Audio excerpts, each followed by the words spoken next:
Hello and welcome, intrepid viewer. Congratulations, you found the the elusive Magic of the East stream. This has got to be the third time I have tried to do this. Of course, on this past Sunday, we went ahead and did a Q&A instead of the Magic of the East, which I called Fire and Blood, because we ended up talking more about Daenerys, House Targaryen, the use of violence, things like that, building off of the video, essentially. Today I've got some notes prepared about Vaes Dothrak and Qarth. And, so we've got, in case you missed the Sunday stream, there's lots of good news and a little bit of bad news floating around in mythical astronomy land. We've just crossed the threshold for 40k subs, which I'm incredibly grateful for. That's awesome. And I've been building towards that one for a long time. And just to give you an idea, since the Game of Thrones TV show ended, a lot of channels have not gained, but either a lot of Game of Thrones channels have stayed the same or even lost ground. Now people that are working really hard at it, like myself or like Gray Area, have managed to slowly gain an increase. Gray, of course, does other stuff. Quinn's channel's rocking. He's covering Dune and science fiction and stuff like that. But the ones who are really focused on Song of Ice and Fire and Game of Thrones have definitely had a hard time the last 3 years or so. So I am very grateful, guys, for my channel growth and all of you guys continuing to watch my videos and stuff. I'm obviously working really hard to always try to increase the quality of my live streams and videos, and to find, topics to talk about. So yeah, appreciate that. 40k. Even better news, perhaps, is that the Daenerys video is rocking. It is rocking my world. It is rocking YouTube's world. It's let's see if it's almost to 30,000 views here, and it hasn't even been out a week, guys. It's amazing, and this is exactly what I was hoping for. It is taking off at an entirely different arc than all of my other previous videos recently, and it's getting out to new people. New people are finding the channel. I've got a lot of new subs coming in, so welcome if you're new to the channel, and that means the world to me. I obviously worked really hard on the video, and it is kicking ass. I'm just pulling it up right now to see where it's at so I can share this with you guys. It's at 29.9. So while we're streaming, other people watching this video will probably put it over 30k, or perhaps just after. So thank you, guys. That is exactly the kind of breakthrough thing that I was looking for here. So that rocks. Bad news is that my computer, I pretty much burnt it out making the Dany video. And it's always been a model that runs hot. I've worked it really hard for 3 years. Long story short, I have to buy a new computer. I started raising funds for that on Sunday, and a ton of people came out and got me, most of the way to my goal, or a good way to there. I'm still looking for about $500 or so to get to where I need to get the computer that I need. Obviously, I can't buy a cheap computer. Doing, heavy-duty video editing as well as the live streaming and stuff. So yeah, I'm almost there. I've never expected anything like this amount of support to come in for the new computer. I had no idea what I was going to do at all. It was very bad news when you find out your computer is on its way out. So I've been blown away by this support. I just want to say thank you to all you sending in PayPals to help that. And if you want to support the computer, it's paypal.me, Mythical Astronomy. The link is in the description below. You don't even need a PayPal account. It's basically the easy way to do a one-time donation. So hopefully I can get that in the next week or maybe 2 weeks, and get a new computer and get back on my... So right now I'm actually live streaming just with my laptop. I can't... Part of the problem with my computer is I can't use my external monitor when streaming, so everything is very tiny, and I'm trying to run this stream off of a little small window. It's very difficult, but I am in 1080p, which is nice. Yes, you could. My laptop is always hot to the touch. I don't want to go into all the computer details. Rambling enough here. I don't want to get into the Dany stuff. But first things first, thank you. And if there's anybody out there who hasn't donated and would like to help me get to the computer, I'm about $500 short of the goal, like I said. And you can also, of course, attach questions to the PayPals and get me to discuss something on the stream. There you go. So that being said, I do have some notes today. Oh, yes. We're like I said, Dany's story, especially early on, is full of magic. It's no secret I like the characters that have magic, in their plot the most. Melisandre, Bran, Jon Snow and Daenerys. I love Bloodraven and Mokoro and Marwyn the Mage and Shara Seastar and people like that, right? We need some more Shara Seastar coverage out there. Dany's story begins sort of separate and apart from everyone else. And, there's a famous little interview bit from George where he's saying, of course, the Song of Ice and Fire are the two things that are sort of apart from the main story, the stuff going on north at the Wall and Daenerys and her dragons. So those are the Song of Ice and Fire. Not even Dany and Jon or the Targaryens and Starks, but Dany and the dragons versus, quote, everything that's going north of the Wall. So that's the Wall, the others, the Night's Watch, the Starks. All of that is lumped in together with the ice side of the Song of Ice. Whereas, the fire side of things is the Dany side. So Dany is a huge part of the story. She represents one of the magical extremes of the story, fire magic, dragons, all that stuff. Her story starts, like I said, separate and apart from everyone, and it's quickly steeped in magic. As I've talked about in the Great Empire of the Dawn videos, the idea of dragons coming from Asshai is laid out early on. A lot of the Great Empire of the Dawn video stuff is built on the World of Ice and Fire information, which people occasionally ding me for. Like, oh, if it's really that important, George wouldn't have given us the clues in the World Book, a coffee table book. Now, of course, the World of Ice and Fire is more than the normal, world-building extra coffee table book. You like say, the Wheel of Time has a cool little compendium, kind of like that.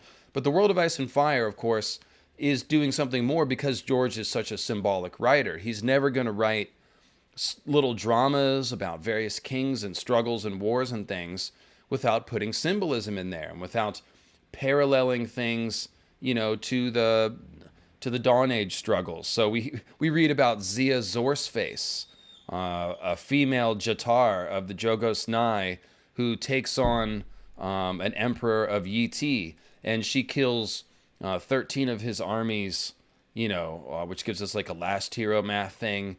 And there's all kinds of stuff going on. It's a pretty obvious parallel also to Arya Horseface. So there's Zia Zorsface doing a last hero sort of routine.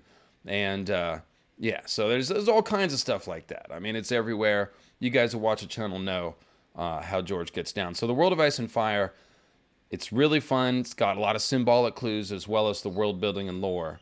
But even without that, and before we get to that book,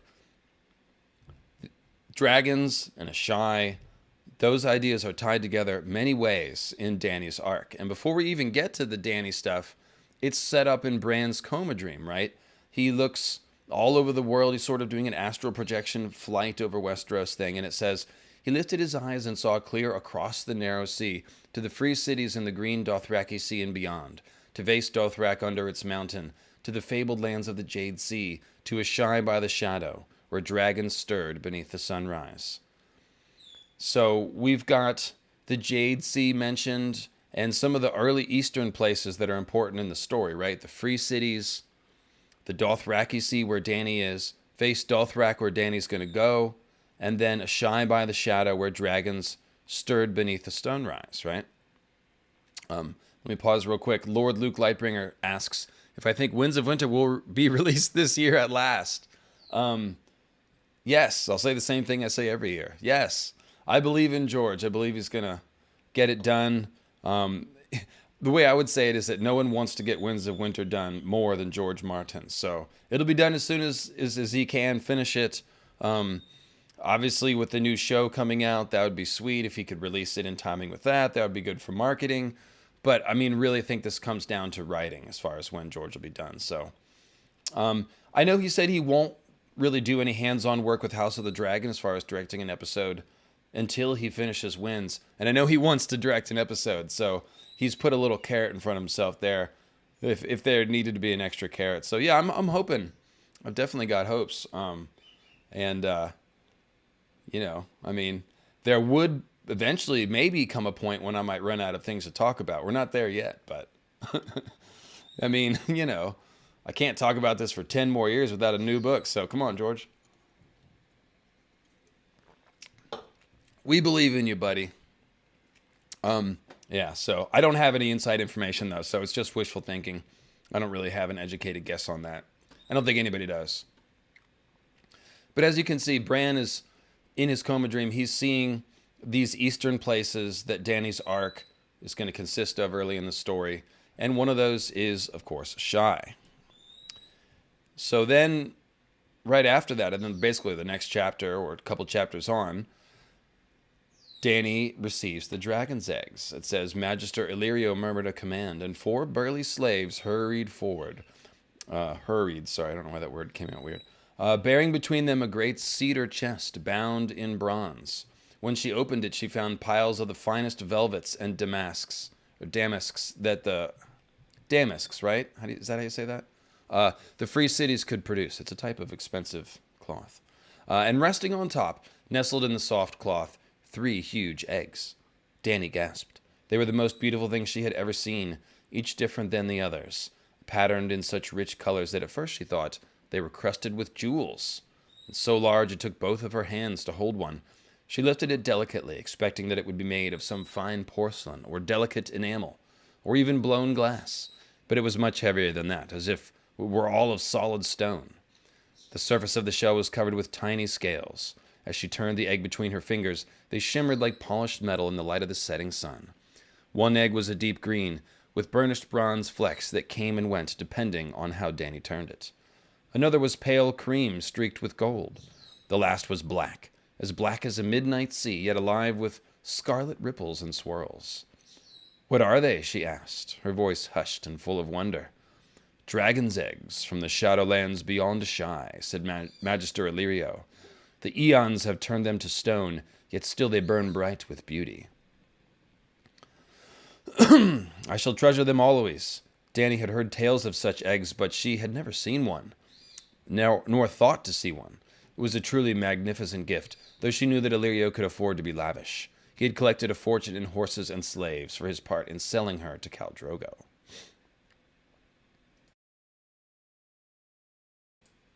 So, of course, we know ancient damask was likened to spider web. It's silk woven in patterns with embroidery. Cool. Oh, Downtown Clanny Brown correctly points out that George would not dangle a carrot in front of himself, but rather a roasted capon. Great call. So right at the beginning, we're told, and by the way, it's interesting, these are a cedar chest that contains the dragon's eggs. I believe it's a cedar chests that Illyrio has also sent with Jon Carnington and Fagon, one of which may contain the sword Blackfire. So on one hand, we have a cedar chest producing dragon's eggs, and on the other hand, producing Blackfire. That would that'd be a nice parallel. I just spotted that.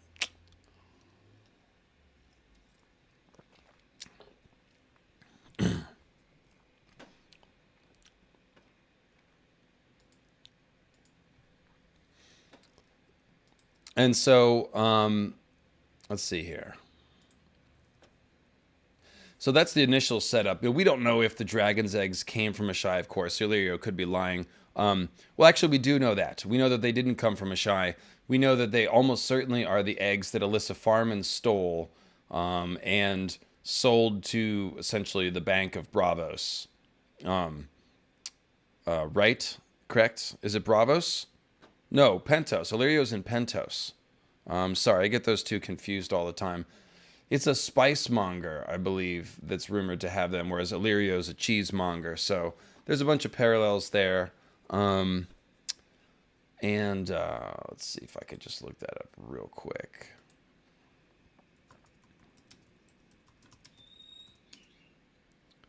Always feel bad to be imprecise.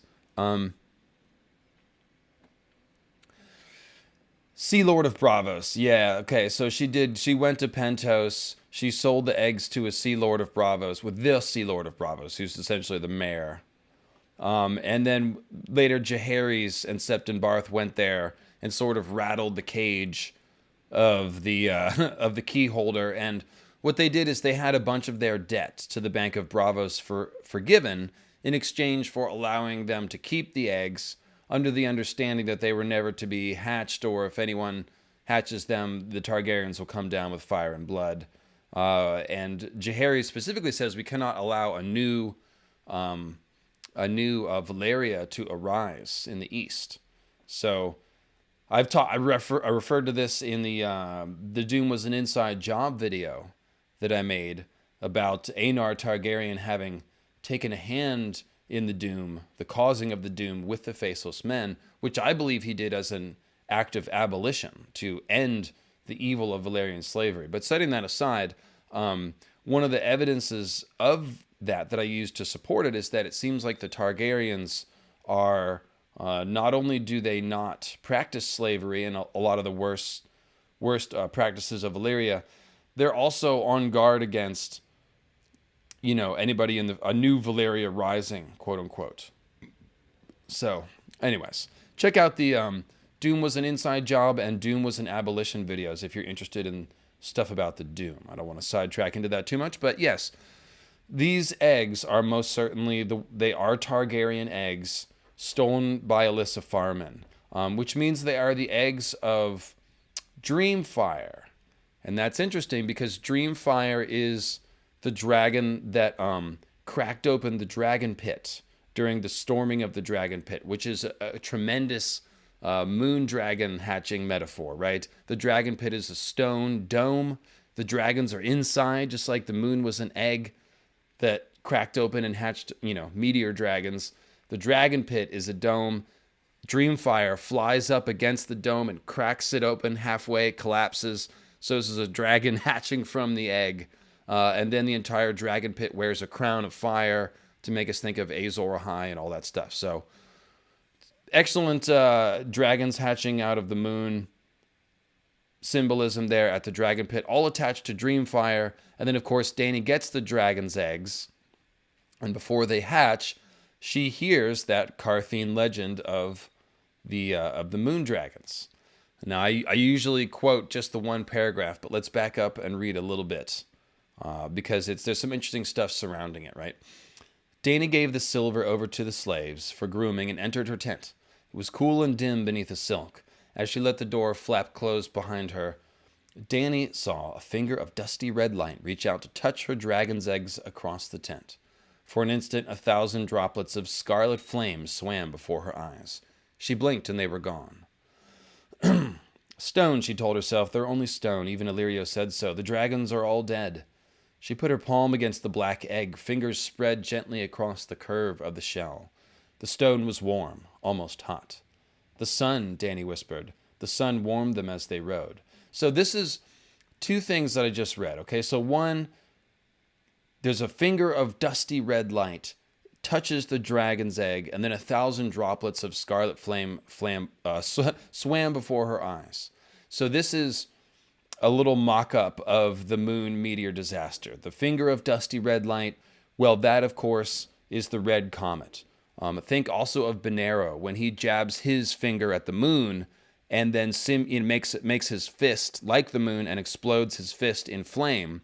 It's the same thing. The finger is like the hand of R'hllor, the fiery finger. That's the idea. The comet is the fiery finger. It touches the moon explodes, then we get 1,000 meteor dragons. Well, here it's 1,000 droplets of scarlet flame.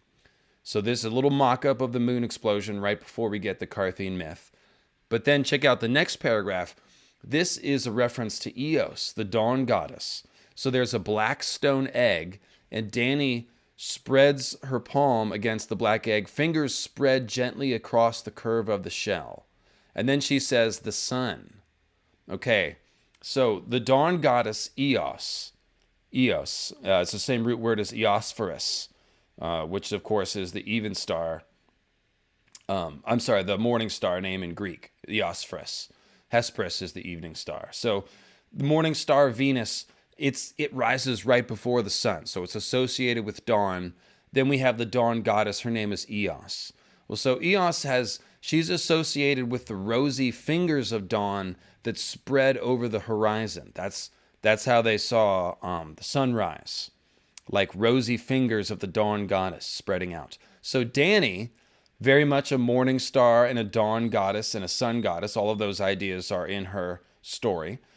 She's putting her own hand across the black egg. So the black egg would be like the dark earth, the dark sky. She puts her hand spread out across the egg and then says the sun. So she's talking about the sunrise as she puts her hand over the egg. So that's pretty awesome. So the Eostre,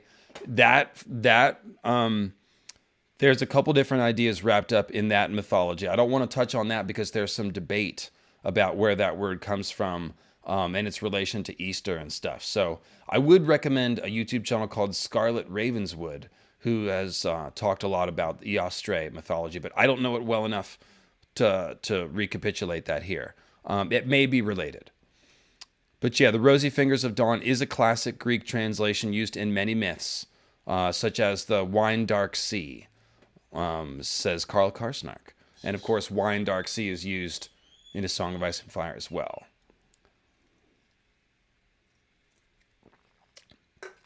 Yes, Ishtar is a dawn goddess for sure.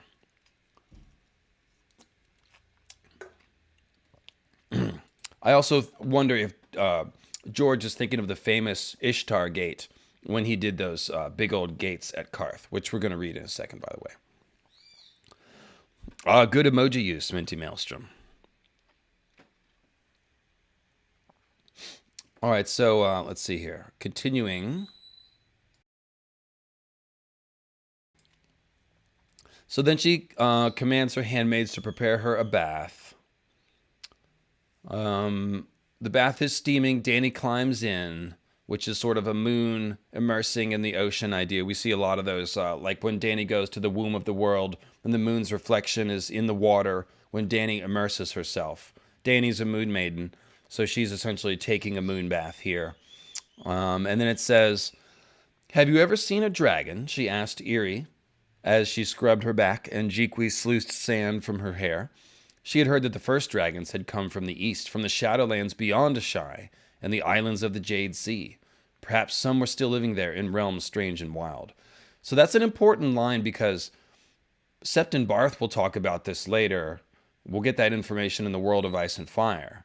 That, there are some tales that say people from Asshai first tamed dragons by the shadow and taught the Valyrians their arts before vanishing from the annals. But if so, who were these people? Why didn't they conquer like the Valyrians did? Well, that's a huge leading clue to the Great Empire of the Dawn, who did conquer like the Valyrians did, built Asshai, and was basically the predecessor of Yi Ti and all of the Eastern SOC countries. However, all the way back here in A Game of Thrones, Dany's heard this same stuff. Like whatever Septon Barth is talking about, Dany's heard those stories too. These are stories that are being passed around by the Valyrians and then the Targaryens after them. So this is just an idea that's floating out there that maybe dragons came from Asshai first, right?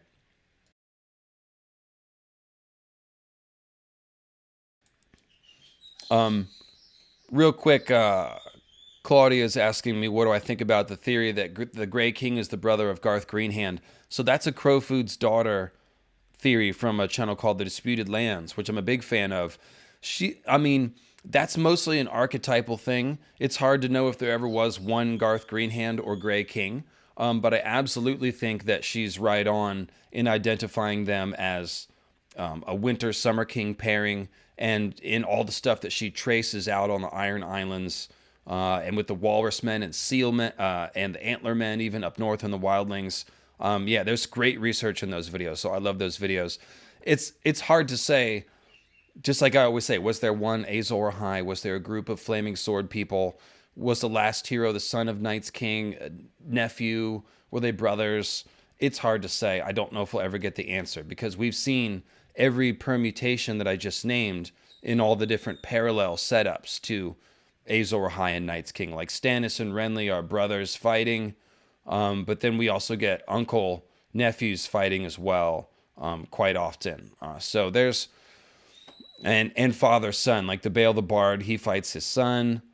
Jon dreams of fighting his father, on who's really his uncle, you know, on and on and on. So, yeah, I would just recommend that you check out Amanda's channel, The Disputed Lands, and check out those videos. It's very highly complimentary to all the nature of folklore stuff we've done here. And in fact, Amanda is the one who first, way back in the day, turned me on to Green Man Qarth mythology to begin with. Of course, I have learned a lot in the last 6 years of doing this podcast. I do not have a mythology degree. I did not go to college. I started off with a working knowledge of mythology just from books that I've read. I put together the stuff about the moon dragons, and ever since then, I've been learning in the process of doing all these podcasts. So if I've fooled you into, you know, thinking I'm some sort of expert, then that's good on me, and not your fault at all. I try to sound smart, and I try to do good research. I do feel like I'm able to absorb things pretty quickly because I've always done independent research. But point is, I've learned a lot. I started off not knowing much about myth compared to where I am now. And Amanda is the first one that turned me on to Green Man myth. So all the fun we have with Qarth and the Green Men, give Amanda, Crowfood's daughter, a subscribe in honor. And check out her videos because they're awesome. And of course, like my Dracomorph theory is piggybacking on her videos about the blood of the dragon and how that might have been created. So if you haven't seen those videos, you got to watch those. Those are crucial. Ryan sending in a nice chunky computer donation. Thank you, Ryan. Really appreciate that. We're now a little bit closer to my goal. $100 closer. I got a whole bunch of, not a whole bunch, but a handful of $100 donations. And that's been awesome, guys. Like I said, never expected that kind of support. Really makes me feel like you guys have my back and appreciate what I'm doing here. So big thanks, guys. I will not shut down my channel in dismay and go back to working at Guitar Center, but instead keep making YouTube videos. All right. So where were we? Talking about dragons, probably. Oh yes, we're reading this quote. So Eerie says, "The dragons are gone, Khaleesi." "Dead," agreed Jiqui, "long and long ago." So those are the two members. She heard 3 handmaidens. 2 of them are Dothraki, Jiqui and Eerie, and then one is Dorea, who's the straw-headed slave, meaning blonde. So she is from somewhere else, potentially Qarth. She's the one who knows the Qarthian legend, and the Qarthian are described as pale. They're called the milkmen. So it could be that Dorea is from that part of the world. Or it could be that she is of Andal descent and is from somewhere close to the Rhoyne. We find lighter-skinned people there as well. So in any case, 2 Dothraki handmaids and Dorea. So the 2 Dothraki handmaids say the dragons are dead long ago. And then it says Viserys had told her that the last Targaryen dragons had died no more than a century and a half ago, during the reign of Aegon III, who was called the Dragonbane. That did not seem so long ago to Dany. "Everywhere," she said, disappointed. "Even in the east? Magic had died in the west when the doom fell on Valyria and the lands of the long summer, and neither spell-forged steel nor storm singers nor dragons could hold it back. But Dany had always heard that the east was different. It was said that the manticores prowled the islands of the Jade Sea, that basilisks infested the jungles of Yiti, that spell singers, warlocks, and aeromancers practiced their arts openly in Asshai, while shadowbinders and blood mages worked terrible sorceries in the black of night. Why shouldn't there be dragons, too? No dragon, Iri said. Brave men kill them, for dragon terrible evil beasts, it is known. It is known, agreed Jiqui. A trader from Qarth once told me that dragons came from the moon, blonde Dorea said as she warmed a towel over the fire. Jiqui and Iri were of an age with Dany, Dothraki girls taken as slaves when Drogo destroyed their father's Khalasar. Dorea was older, almost 20. Magister Illyrio had found her in a pleasure house in Lys. Oh, so there you go. So her blonde hair should be taken as the sort of Valyrian adjacent blonde that we find all over the Free Cities then, in that case. Silvery wet hair tumbled across her eyes as Dany turned her head curious. The moon? He told me the moon was an egg, Khaleesi, the Lysene girl said. Once there were 2 moons in the sky, but one wandered too close to the sun and cracked from the heat. 1,000 dragons poured forth and drank the fire of the sun. That is why dragons breathe flame. One day the other moon will kiss the sun too, and then it will crack, and the dragons will return. The 2 Dothraki girls giggled and laughed. You are foolish straw-head slave, Iri said. Moon is no egg. Moon is God, woman wife of sun, it is known. It is known, Jiqui agreed. Dany's skin was flushed and pink when she climbed from the tub. Jiqui laid her down to oil her body and scrape the dirt from her pores. Afterward, Iri sprinkled her with... Okay, we don't need all this. Sorry. While Dorea brushed her hair, it shone like spun silver. She thought about the moon and eggs and dragons. So I've actually got some 2 Moons artwork that's been recently made by Philip Ehrlich. So while I get the screaming cockatoo out of her cage, we'll do a little screen share.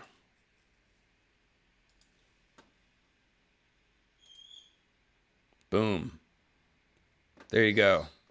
I think Philip Ehrlich maybe has listened to my YouTube channel, because not only did he put 2 moons in there, he put a comet. So, kind of feel like my art is getting around. I don't know. Anyways, I'll be right back. Sorry, not my art. My art. My video art. No, my ideas is what I meant.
And just in case I wasn't clear, you absolutely can feel free to send in any Dany-related questions. I can also tackle those today. If they're about Qarth and Vaes Dothrak, all the better. However, if you did not get a chance to ask your Dany questions last Sunday, you can definitely fire them away today. And of course, if you do a PayPal or Super Chat, that pushes your question to the front of the queue and makes me see it. Speaking of,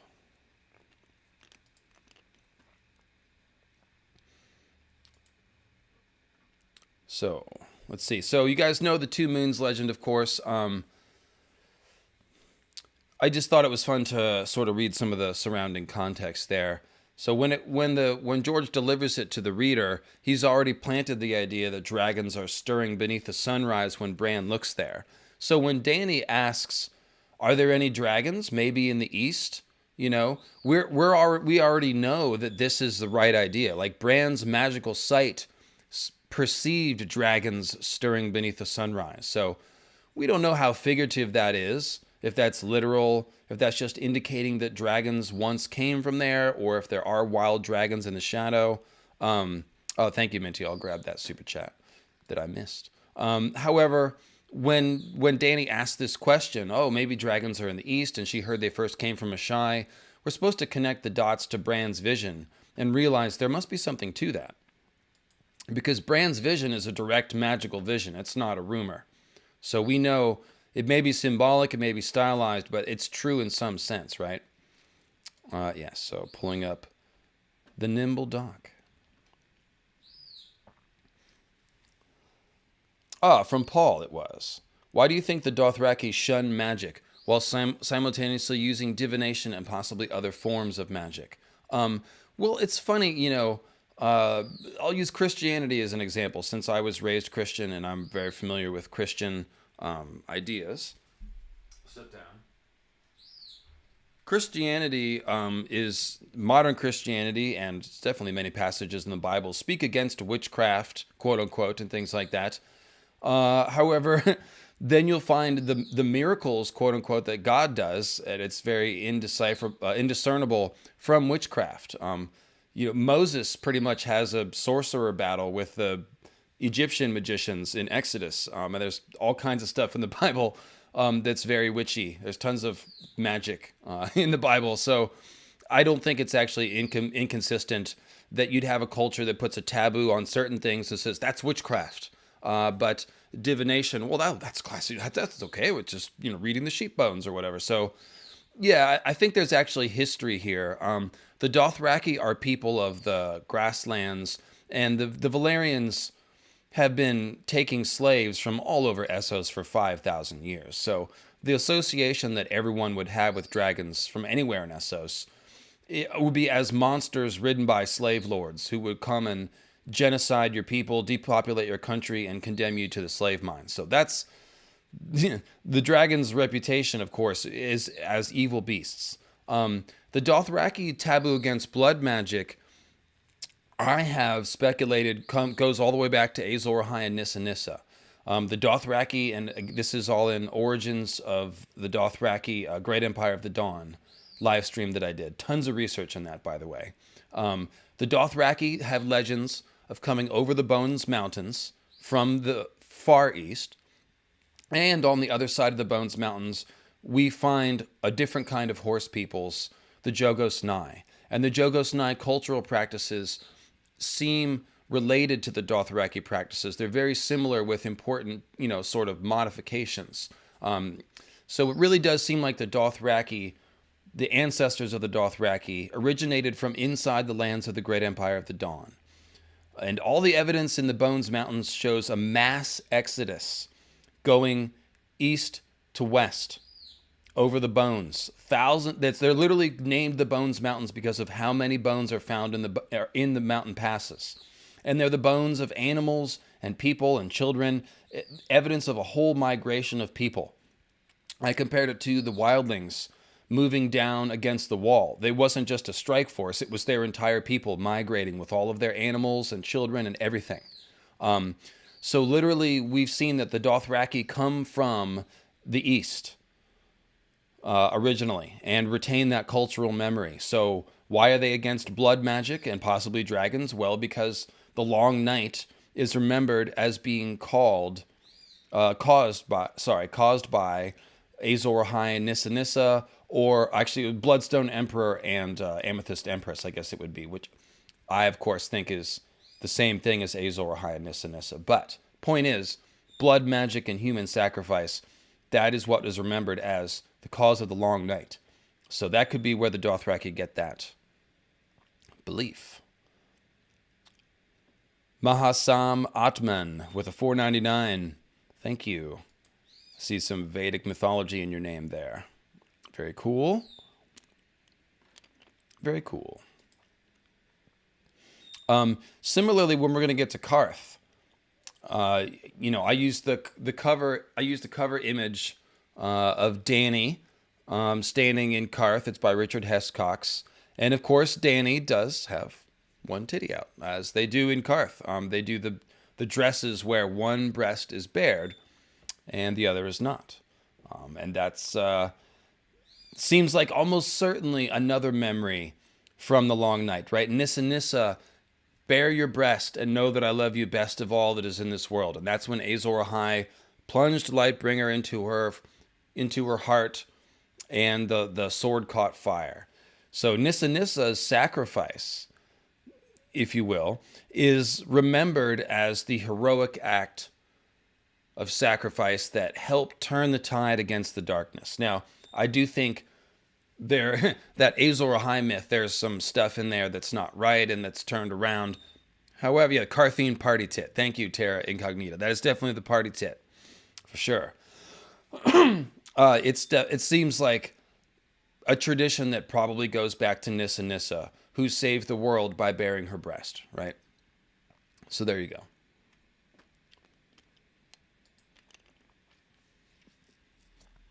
All right, do I have mods throwing shade at each other in the chat? So you have to sort that out yourself, mods. Okay, so let's see here. Flipping back over to my notes. And I saw a PayPal come in from Maurice. Dear Lord David Lightbringer, Lord of the Green Streams and voice of Rhaegar the Reader, called Lucifer means Lightbringer, styles, honors, titles, etc., etc. Sorry to hear about your PC. Hope this helps. Right on. And Grey Waste Tim, chipping in with the computer. And shameless promotion. That's right. Cool. So Grey Waste Tim is going to be on the stream on Sunday. And he's doing a stream on Saturday night about Lovecraft stuff. So, Tim, I need the links here, buddy. Let me see here if I can find what I need to find. So yes, he will be here on Sunday to talk about the magic of the further east. We're going to go 5 forts and beyond, guys. 5 forts and beyond. We're going to talk about, well, the Grey Waste. So Grey Waste Tim's channel needs subscribers, guys. And it is called Grey Waste Tim. So just look up Grey Waste Tim on YouTube. And I'm also going to drop you the link real quick in the chat. But just search for Grey Waste Tim. It's Grey. And he'll be on Sunday to talk about, like I said, the 5 forts and beyond. And Saturday night, he's going to do a stream about some of the Lovecraftian influence on A Song of Ice and Fire in the East, which we'll also talk about on Sunday. Three-Eyed Monkey says, no question, just want to say thanks for the excellent content. Right on. Thank you, brother. Shout out to Sun Wukong, the Monkey Demon King.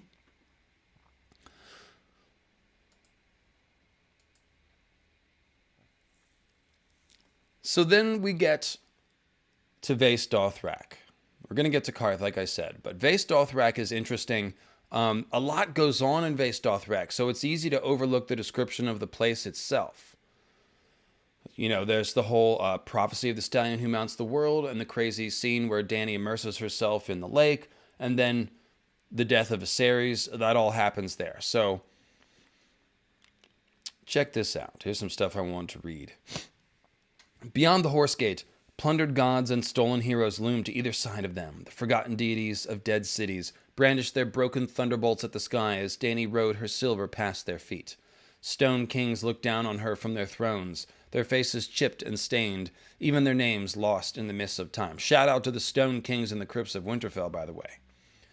Lithe young maidens danced on marble plinths. Shout out to the one YouTube commenter who said I put Dany on a platform or a pillar or something. I responded by saying, she looks pretty good up there. A pedestal, that's what it was. Yes, so lithe young maidens dancing on marble plinths, draped only in flowers, or poured air from shattered jars. Monsters stood in the grass beside the road, black iron dragons with jewels for eyes, roaring griffins, manticores with their barbed tails poised to strike, and other beasts she could not name. Some of the statues were so lovely they took her breath away, others so misshapen and terrible that Dany could scarcely bear to look at them. Those, Ser Jorah said, had likely come from the Shadowlands beyond Asshai. So many, she said, as her silver stepped slowly onward, and from so many lands. So this is like a nice little sort of tour of some of the strangeness that is out there in the wide world. These are obviously statues of deities and things that the Dothraki have taken by conquering people. And, just stuff that they've collected, if you will. They seem to sort of like their trophy case. Especially interesting is the black iron dragons with jewels for eyes, because later in the same book, Dany will have her wake the dragon dream, and she will see people with Valyrian silver gold hair and jeweled gemstone eyes, who I believe are the great empire of the Dawn Emperors. They hold swords of flaming pale fire, and they've got hair of silver and gold. One of them has amethyst eyes, which makes her, Targaryen or Valyrian looking. So compliment to that, black iron dragons with jewels for eyes. And a bunch of other weird shit. Then it says Dany liked the strangeness of the Eastern market, too, with all its queer sights and sounds and smells.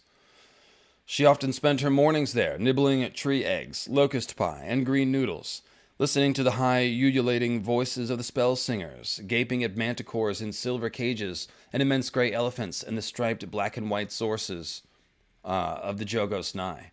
She enjoyed watching all the people, too, dark, solemn Asshai, and tall, pale Qarthian, the bright-eyed men of Yi in monkey-tail hats, warrior maids from Bayasabad, Samiriana, and Kaya with iron rings in their nipples and rubies in their cheeks.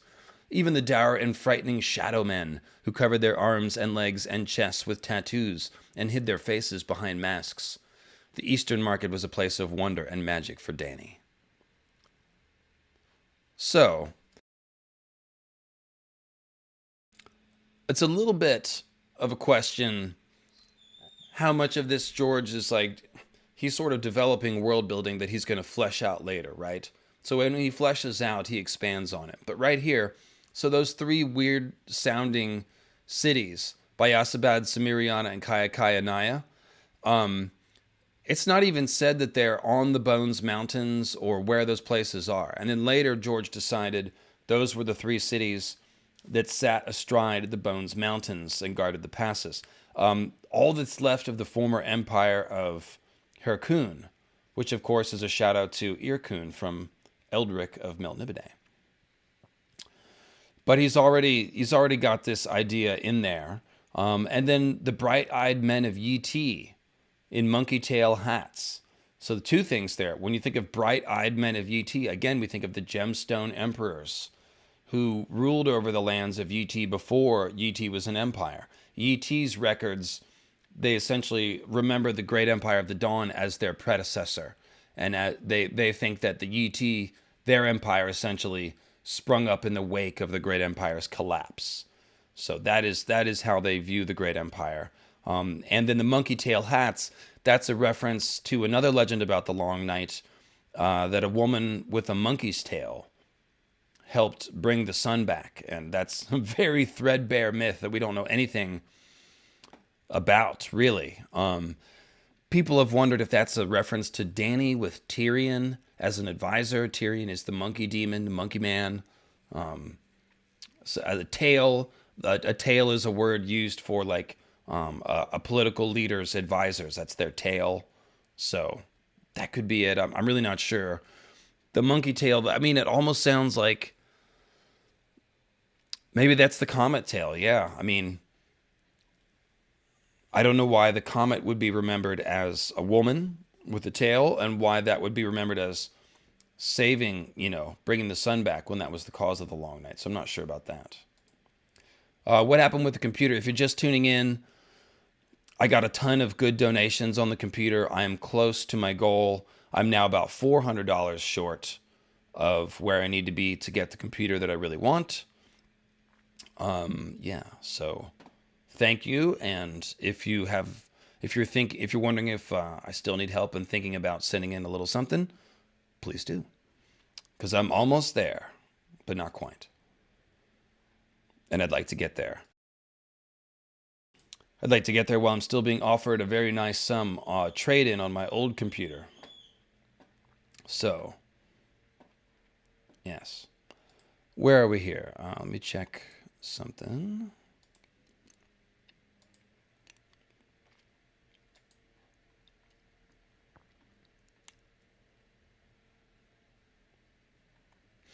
Yes, and shout out to Minty, who is no longer in California. Very sad. She is in Australia, modding my live stream from an airport lobby.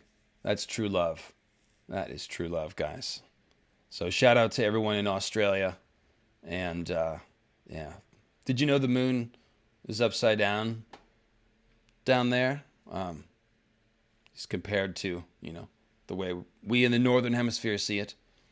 Interesting little fact. It's obvious when you think about it, but I think I'm up on super chats. If anyone has sent in a super chat that has been missed, of course, just repeat it and I'll get it. But I think we're up to date.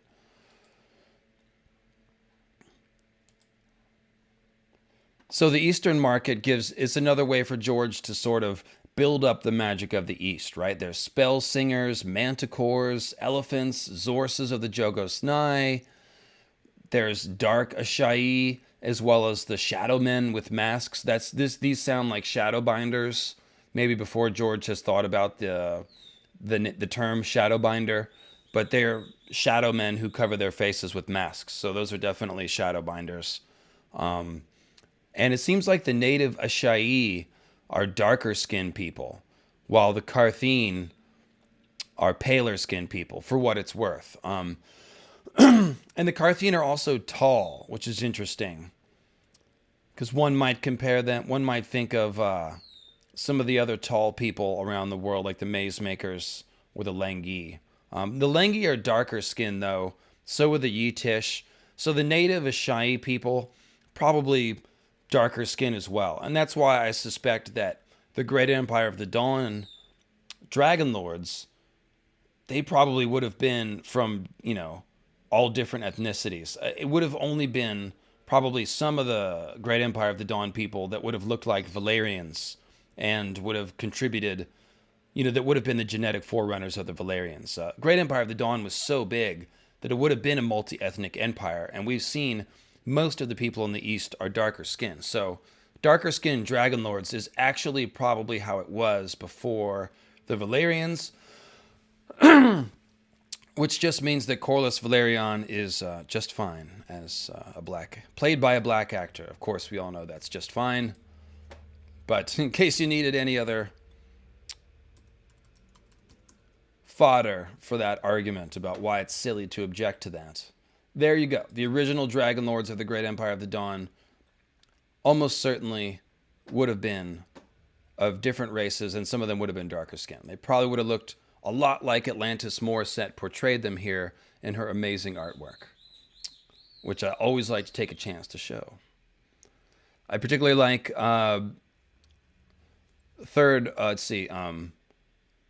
Opal, Amethyst, Tourmaline, and Jade. So that'd be the Tourmaline Emperor, who looks especially Chinese or Asian descent, which is cool. And yeah, dig it. Anyways, just a little note about the East. Fantasy doesn't just belong to white people, of course. Just needs to be said. So then we're going back to, let's see here, my notes.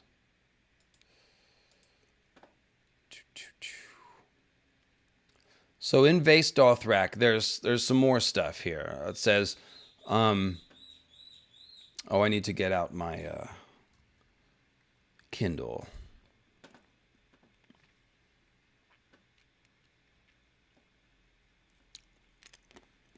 So yeah, Karl Karsnark points out, of course, in real-world evolution, pale skin is a genetic mutation that we find with people who live in northern climates. It's an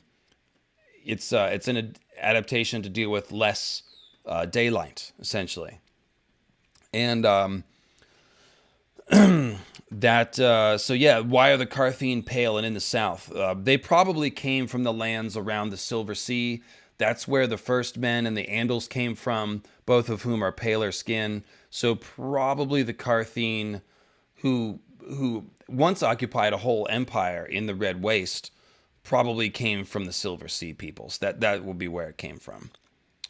So then we've got, and George does like to be as realistic as possible with this. That's why he put in like the hairy men, which are essentially Neanderthals, as well as like a couple of dinosaurs and Sithorios and stuff like that. He's depicting evolution of some kind going on the planet. So let's see, Game of Thrones.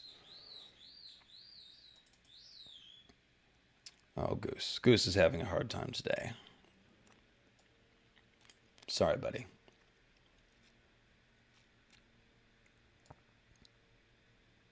Clea gets to be out here because she's quiet.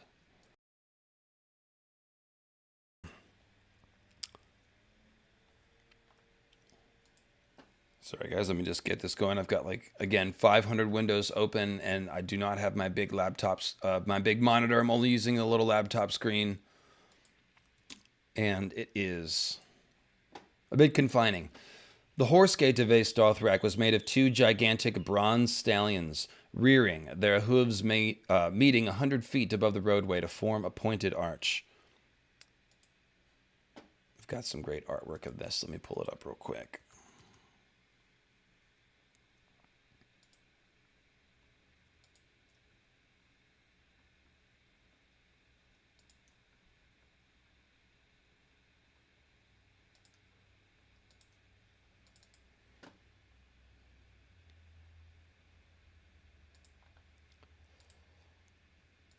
Share on the screen, share in the art. Okay, so we'll start with the gate.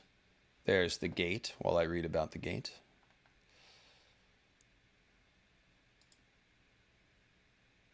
Cool. All right, so Dany could not have said why the city needed a gate when it had no walls and no buildings that she could see. Yet there it stood, immense and beautiful, the great horses framing the distant purple mountains beyond. The bronze stallions threw long shadows across the waving grasses. As Khal Drogo led the Khalasar under their hooves down the God's Way, his blood riders beside him. Let's see here. Where is the city? She asked as they passed beneath the bronze arch. There were no buildings to be seen, no people, only the grass and the road, lined with ancient monuments from all the lands the Dothraki had sacked over the centuries. Ahead, Ser Jorah said, under the mountain. Beyond the horse gate, plundered gods and stolen heroes loomed to either side. And then this is the paragraph I just read about all the statues. And then it says, of course, Viserys talks a bunch of smack. We know that. Interesting tidbit here. Jorah says the princess must be presented to the Darsh Khaleen. Viserys says the crones, yes. And there's to be some mummer's show of a prophecy for the whelp in her belly. You told me. What is that to me? So, this idea of Dany's child being prophesied as the stallion who mounts the world, you kind of get the feeling that every great Khal has their child prophesied to be the stallion who mounts the world. Like, it's almost like a routine, it seems. Like they expected it to happen and then they did it. So that's a little bit of an insight that is easy to miss.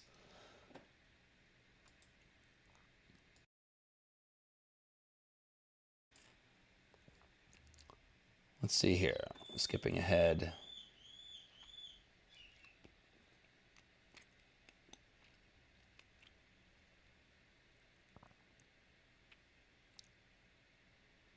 Khal Drogo and his blood riders led them through the great bazaar of the western market, down the broad ways beyond.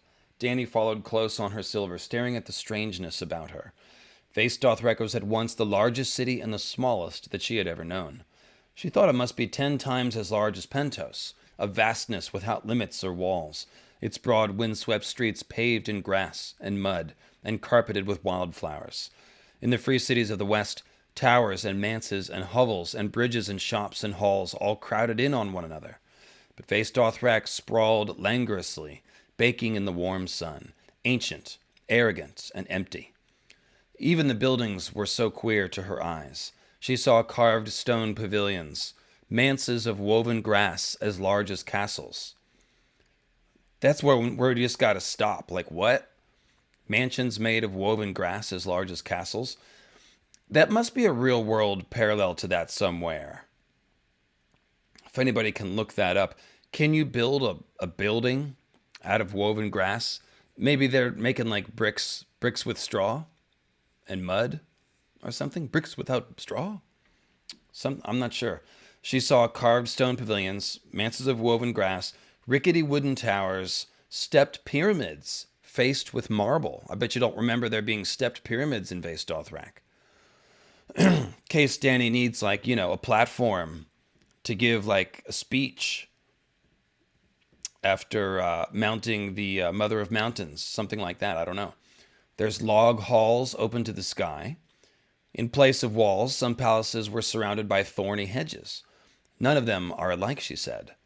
Your brother had part of the truth, Ser Jorah admitted. The Dothraki do not build. 1,000 years ago, to make a house, they would dig a hole in the earth and cover it with a woven grass roof. That's actually really smart, by the way. In a hot climate, building houses as holes in the ground, that's a way to keep it cool naturally. As well as hidden. So that's actually not primitive. I mean, it is a certain kind of primitive, but it's smart as well. Then Jorah says, the buildings you see were made by slaves brought here from lands they've plundered, and they built each after the fashion of their own peoples. So here we get the explanation for all the different buildings. That stepped pyramid would have been built by people from Slaver's Bay, right? Somehow some Slaver's Bay slavers didn't get sold in Slaver's Bay, but came to Vaes Dothrak and built a little pyramid. So that's pretty cool.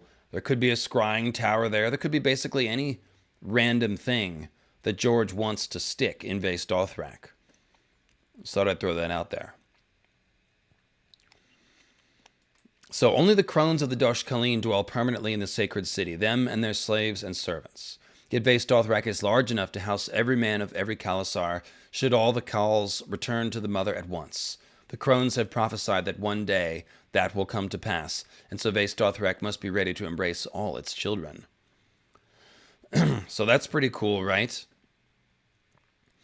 That is, of course, pretty big foreshadowing for what's probably going to happen with Dany gathering everyone together, taking control of all the Dothraki, becoming the stallion who mounts the world, all that kind of thing. So here is a shot. By the way, that first bit of art was by Matthew Cowdery. This is by Martina Pilsarova. You see the Mother of Mountains and a couple of statues there. This one is by my buddy Keenan, who sent in a fatty donation for the computer. Thanks, Keenan. This has the two moons. And this is the first horse and rider emerging from the womb of the world. So this is like ancient times, you can imagine. And I particularly like how we did the Mother of Mountains there. And then, of course, you can see on the map kind of what it looks like. The womb of the world, the Mother of Mountains, and Vaes Dothrak.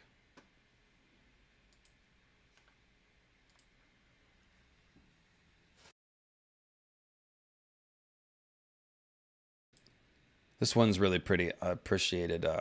Keenan did that for my Vedic Indian Origins of Dany and Drogon video, which if you're new to the channel and you haven't seen that, I would put that forward as the best video I've ever made. So if you're new to the channel, definitely check out the Vedic Indian the Vedic Indian Origins of Dany and Drogon. That's in the Daenerys playlist. And yeah, that's a full 90-minute documentary, just like my last Dany video. And works pretty well as a complement to that. It's basically the mythical side of her story instead of the story side. The regular plotting story.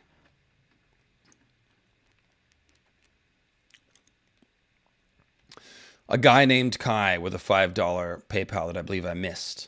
Or super chat. So thanks, buddy.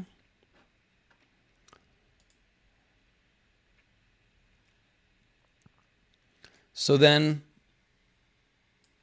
We get some more interesting information about Dothraki just a little further on.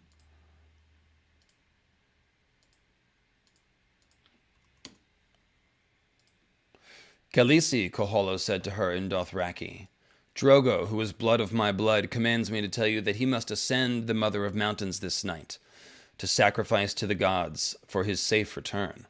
Only men were allowed to set foot on the Mother, Dany knew. The Khals' blood riders would go with him and return at dawn. Tell my sun and stars that I dream of him and wait anxious for his return. So, this is an interesting bit of, and I talked about this in the Vedic Indian Origins video, but only men are allowed to go onto the Mother of Mountains. So, this has kind of got an undertone of fertility here. The Mother of Mountains, only men are allowed to ascend it. So it's kind of like, well, I'll just leave it as there's basic fertility symbolism there. But when Dany ascends the mountain herself, this will be similar to her becoming a Khaleesi who is really a Khal, right? So her and Drogon are going to become the stallion who mounts the world, the ultimate Khal, except for that she's a Khaleesi.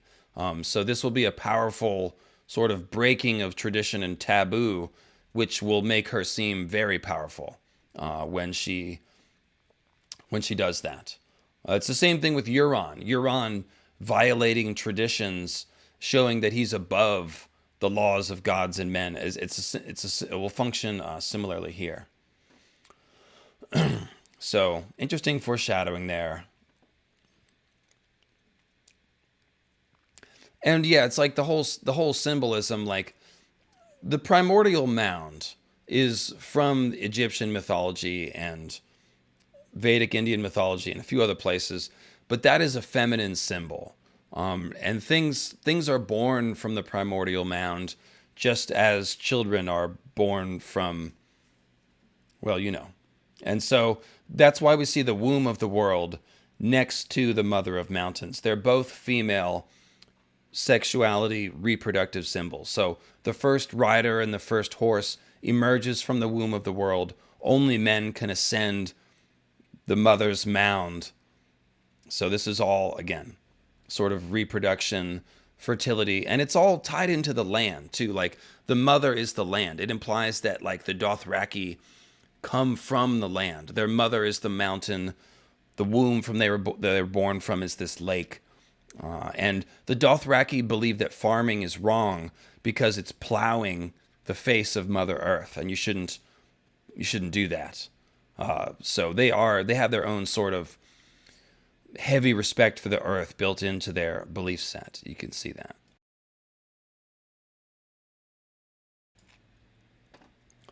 So let's see here. Next bit that I wanted to read. Dorea led her to a hollow hill that had been prepared for her and her call. So this is an old school Dothraki house. It was cool and dim within, like a tent made of earth. So just like I said, the reason why you make hollow hill houses is because they're cool. It's also green seer symbolism. Shout out to Wiz the Smith and the Hollow Hills essay. Cheekwe, a bath, please, she commanded, to wash the dust of travel from her skin and soak her weary bones. And then let's see. What's the next part I want to read?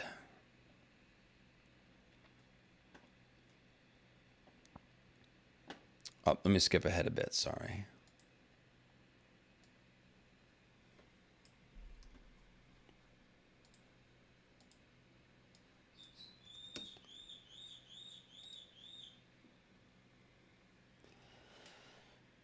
So Jorah's explaining that the Dothraki do things in their own time for their own reasons. Have patience, princess. Do not make your brother's mistake. We will go home, I promise you. Home, the word made her feel sad. Sir Jorah had his bare island, but what was home to her? A few tales, names recited as solemnly as the words of a prayer, the fading memory of a red door. Vaes Dothrak was to be her home forever? When she looked at the crones of the Dosh Khaleen, was she looking at her future? And then it says, Sir Jorah must have seen the sadness on her face. A great caravan arrived during the night, Khaleesi. 400 horses from Pentos, by way of Norvos and Qohor. Would you care to visit the Western Market? So, of course, I'm including this quote because this is another one that complements the sort of stuff I was talking about in the Dany video. You know, the fading memory of a red door complements this idea of these descriptions of places in Westeros that Viserys has given her that really don't mean anything to her, right? So this is a quote I could have used to sort of shown that in-between point before she's really associated the idea of home with Westeros more firmly. But it says, so they go to the Western Market.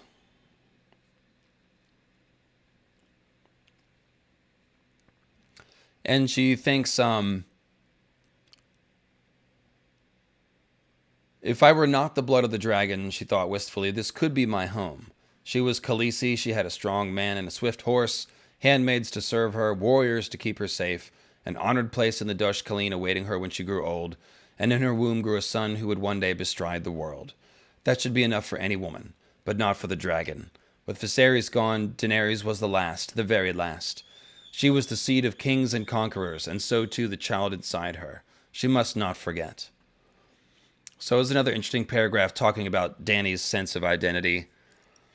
She doesn't yet know why it's important for her to carry on this tradition of being the dragon.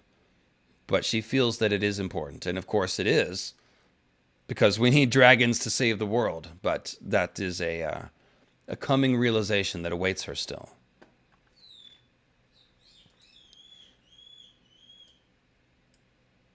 Oh, goosey. Oh, look, it's 4:18. What do you know?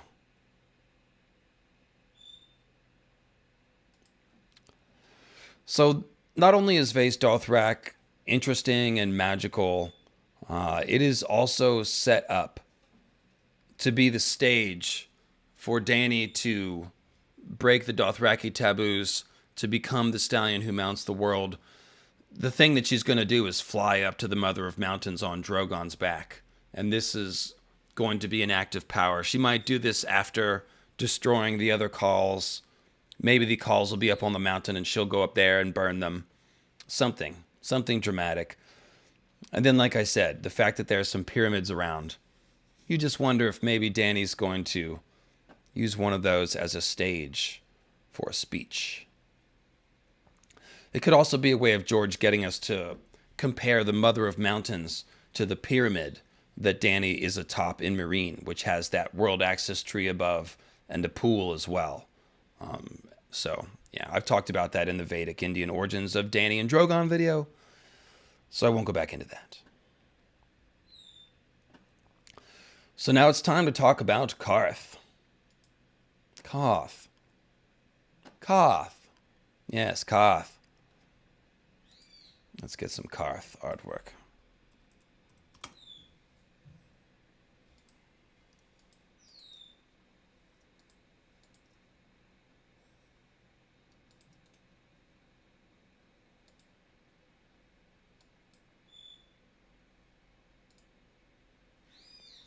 Beautiful. Ah, yes, it's lovely. This is by Archylol, Archylol, and it is very, very nice. Dany looking at the majestic city of Qarth. Speaking of Qarth, praise Qarth. And I forgot to turn my phone off, obviously. So yes, praise Qarth. 1 second. BRB.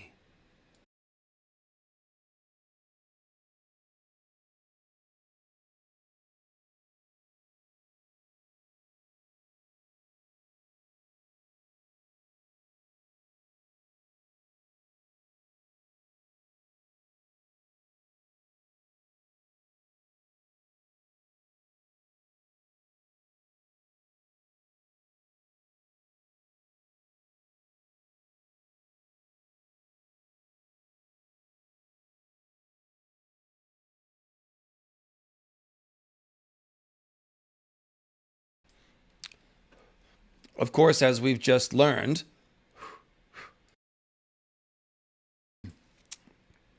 I am not only praising Qarth, but also armoring myself against the coronavirus. That's right. This is a real thing. Coronavirus is shown both to help people resist infection and to fight infection. Cannabis. Yes, that is right. Of course, I am vaccinated also.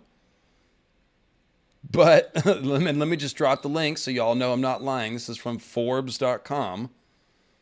The noted pothead, crackpot, hippie medical remedy folks at Forbes.com. Yes, they say that cannabis, yes, I'm invincible. The Black Knight always triumphs. That's right. Unkillable. That's me.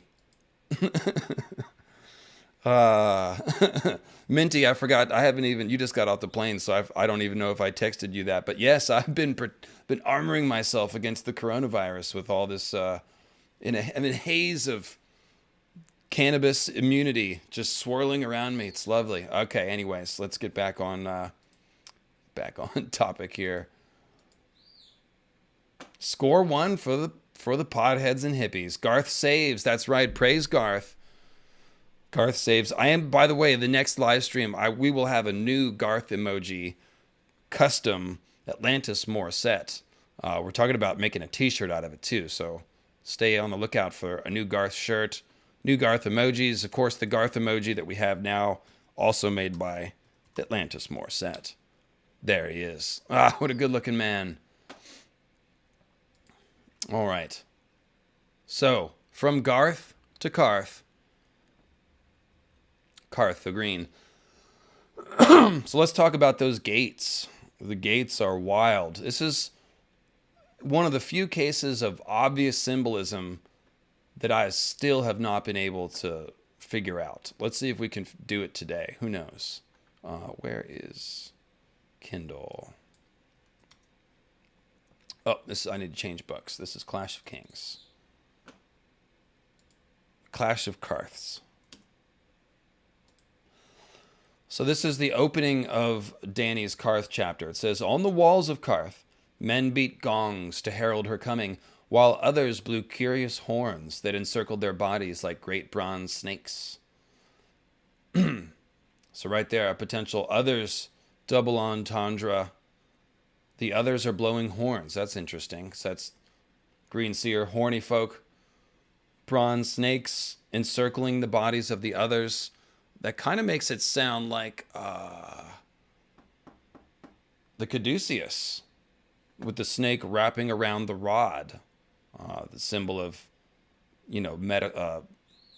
medical profession, as well as ties to the rod of Asclepius and Moses. I wonder if he's trying to imply that. The others are immortal in a certain sense, so that could make sense. In any case, a column of camelry. It says camelry in my Kindle. Pretty sure that's cavalry, though. Maybe if your cavalry is on camels, it's called camelry. Let's look it up. Is this a typo, or is this an obscure word that George is using? Yes, camel cavalry is called camelry. Totally. That's totally a thing. Wow. Okay. You can Google that if you want to check it out. So, yeah, shout out to George with obscure knowledge here. I never caught that before. A column of camelry emerged from the city. And he even made it an alliteration, too. A column of camelry. This is the one of the scrapped titles for a Clash of Kings. It could have been a column of camelry. But instead, Clash of Kings. All right. Sorry, I'm having too much fun. Praise Qarth. Yes, exactly. Qarth's burning bush. Praise Qarth. You get the idea. Historically, camels were good against horses as they tended to scare them. So if there's a camelry, there's also a sorcery, right? Yeah, a sorcery. A column. Yeah, like a pedestal. Don't put camelry on a pedestal. I saw a column of camelry in Littlefinger's brothel. That's pretty funny. I don't know why, but it sounds funny. Okay. Let's bring this back on the rails here. Let's bring this column of camelry back in line. Rapscallion camels, they're hard to supervise. They are mean. They'll bite you. That's right. Sorcerers were in sorceries.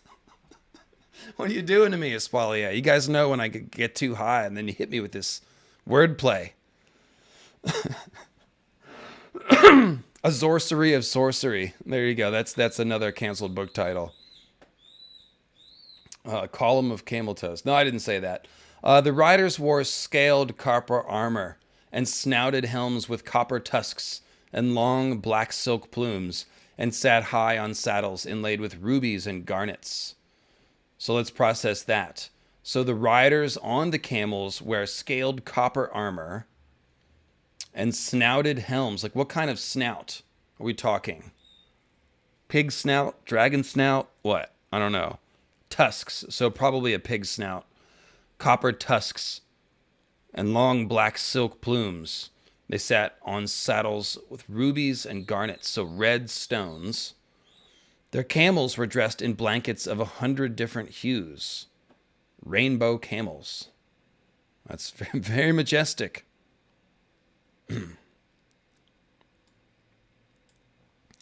Qarth is the greatest city that ever was or ever will be, Pyatpri had told her, back amongst the bones of Vaes Dothrak.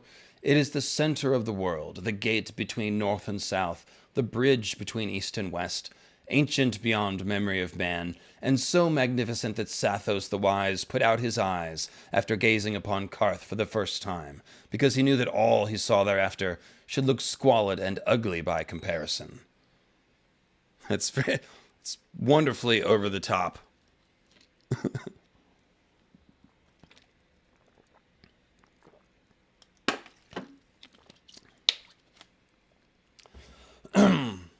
Yes, Pyatpri, Qarthian nationalist, of course.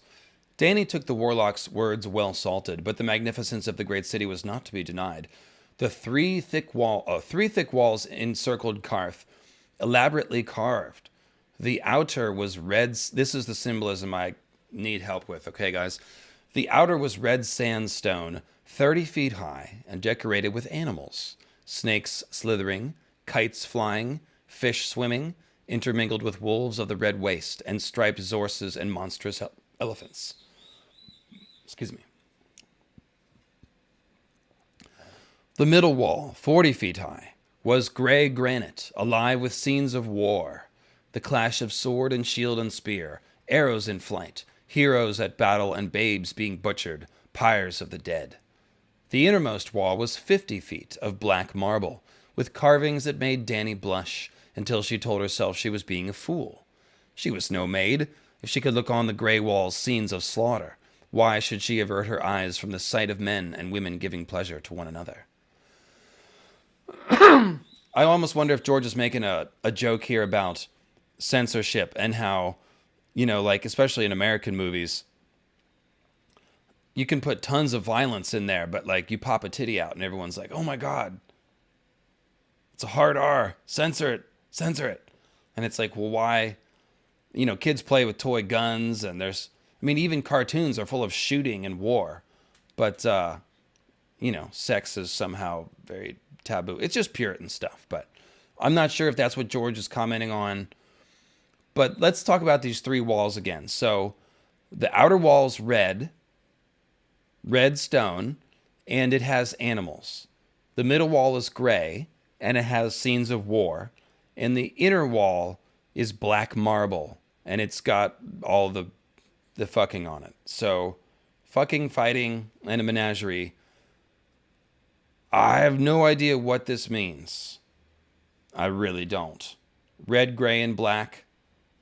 Animals, fighting, sex. I've got no idea. Maybe there's no hidden symbolism, and it's just a colorful description, but George pretty much always hides symbolism in descriptions like this, so I am at a loss. If you've got a guess, let me know. But I've got no idea. Anu Aurora says the three separate walls remind you of the three. They remind Anu of the three separate Theodosian walls of Byzantium, but mixed with the embellishments on the neo-walls of Babylon. Theodosian walls of Byzantium. Yeah, I don't know my Byzantium history well enough. But that would make sense. Byzantium is Constantinople. That seems like a good parallel to Qarth, right? Constantinople was essentially a gate between north and south, east and west, very much in the way that Pyat Pri just talked about Qarth. So I'm going to go with Anu Aurora's got that one on the mark. That makes a lot of sense. Byzantium is a perfect comp for Qarth, so that's cool. Yeah, that's probably all it is then. It's probably not symbolism, but rather just a reference, historical reference. Okay, that's cool.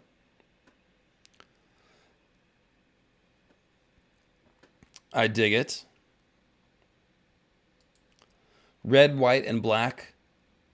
It's red, gray, and black, actually, but Mercy Water says those are goddess colors, also Snow White colors.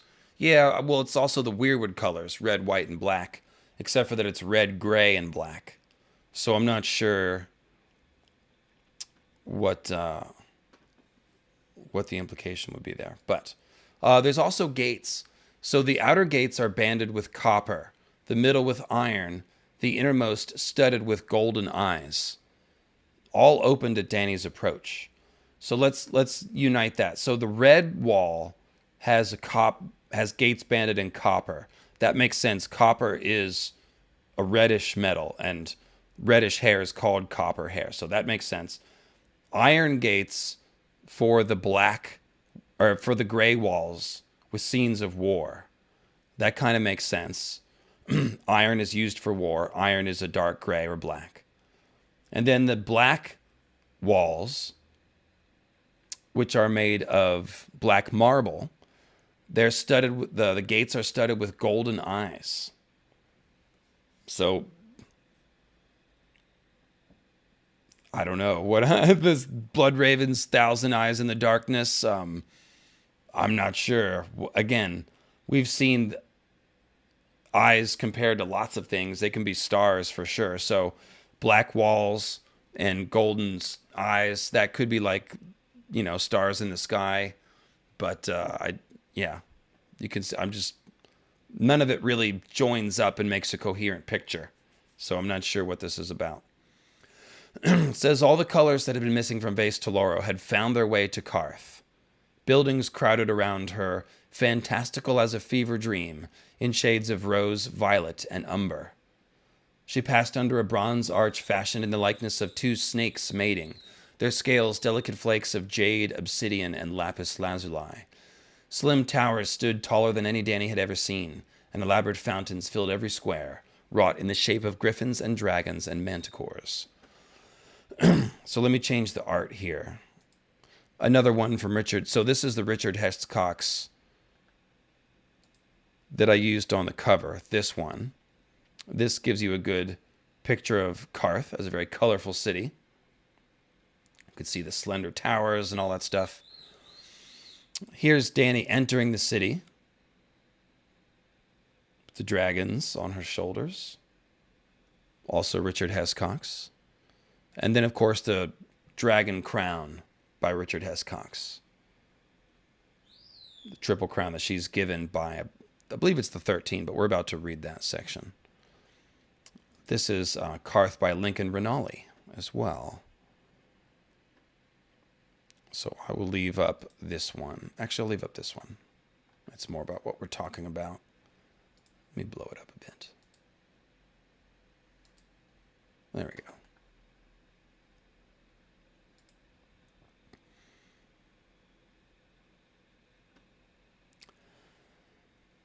The Qarthian lined the streets and watched from delicate balconies that looked too frail to support their weight. They were tall, pale folk in linen and samite and tiger fur, every one a lord or lady to her eyes.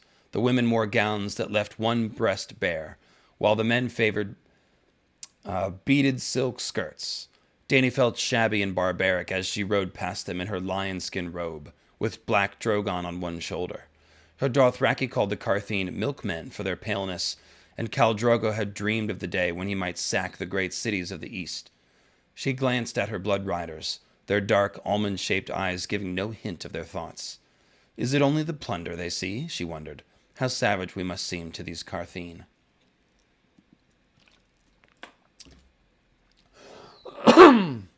Pyapri conducted her little Khalasar down the center of a great arcade, where the city's ancient heroes stood thrice life-size on columns of white and green marble. They passed through a bazaar in a cavernous building whose lattice-work ceiling was home to 1,000 gaily colored birds. Trees and flowers bloomed on the terraced walls above the stalls, while below it seemed as everything the gods had put into the world was for sale. So this is interesting. The bazaar is covered in a latticework ceiling. So anytime you see latticework, you should think stars, the latticework of galaxies that forms the universe. Hoster Blackwood's Solar also uses the latticework to imply a celestial canopy. So this is where we're going to see the fire mage. I think it's later in this chapter, but the fire mage who climbs the fiery ladder and disappears at the top, the stairway to heaven symbol. He's the lattice work above him. It works to imply that he's climbing up to the stars, essentially. So yes, it says her silver shied as the merchant prince Zarzo and Daxos rode up beside her. The horses could not abide the close presence of camels she had found. So yeah, whoever said that in the chat, you're right on the money. George has worked that into the story here.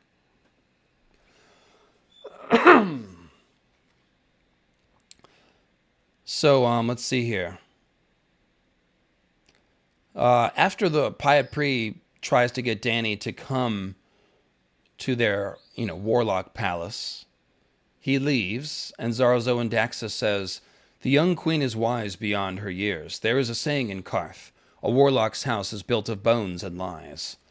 Then why do men lower their voices when they speak of the warlocks of Qarth? All across the east their power and wisdom are revered.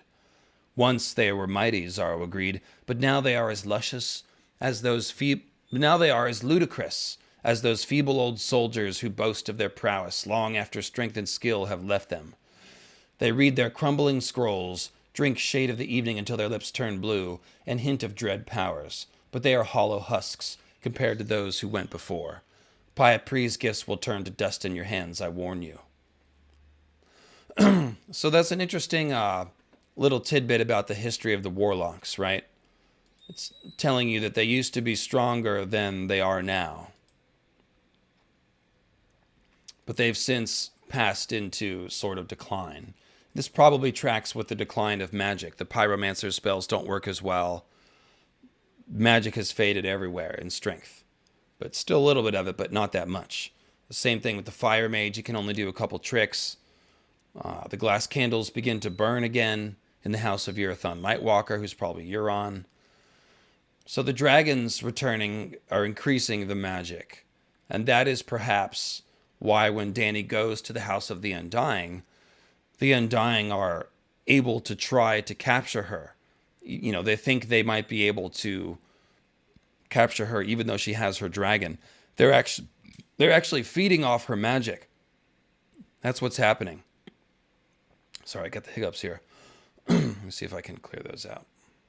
I know what will help me. I just need to take a big deep breath. 1 second. Where's the mute button? There it is. Same place it's been the whole stream.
Sorry, guys. I was talking to myself as I tested. It looked like there was some camera lag going on.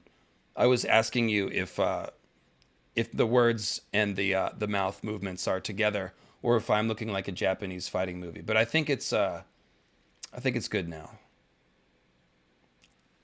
So you want to test me? How about you try my Wu-Tang style? Okay.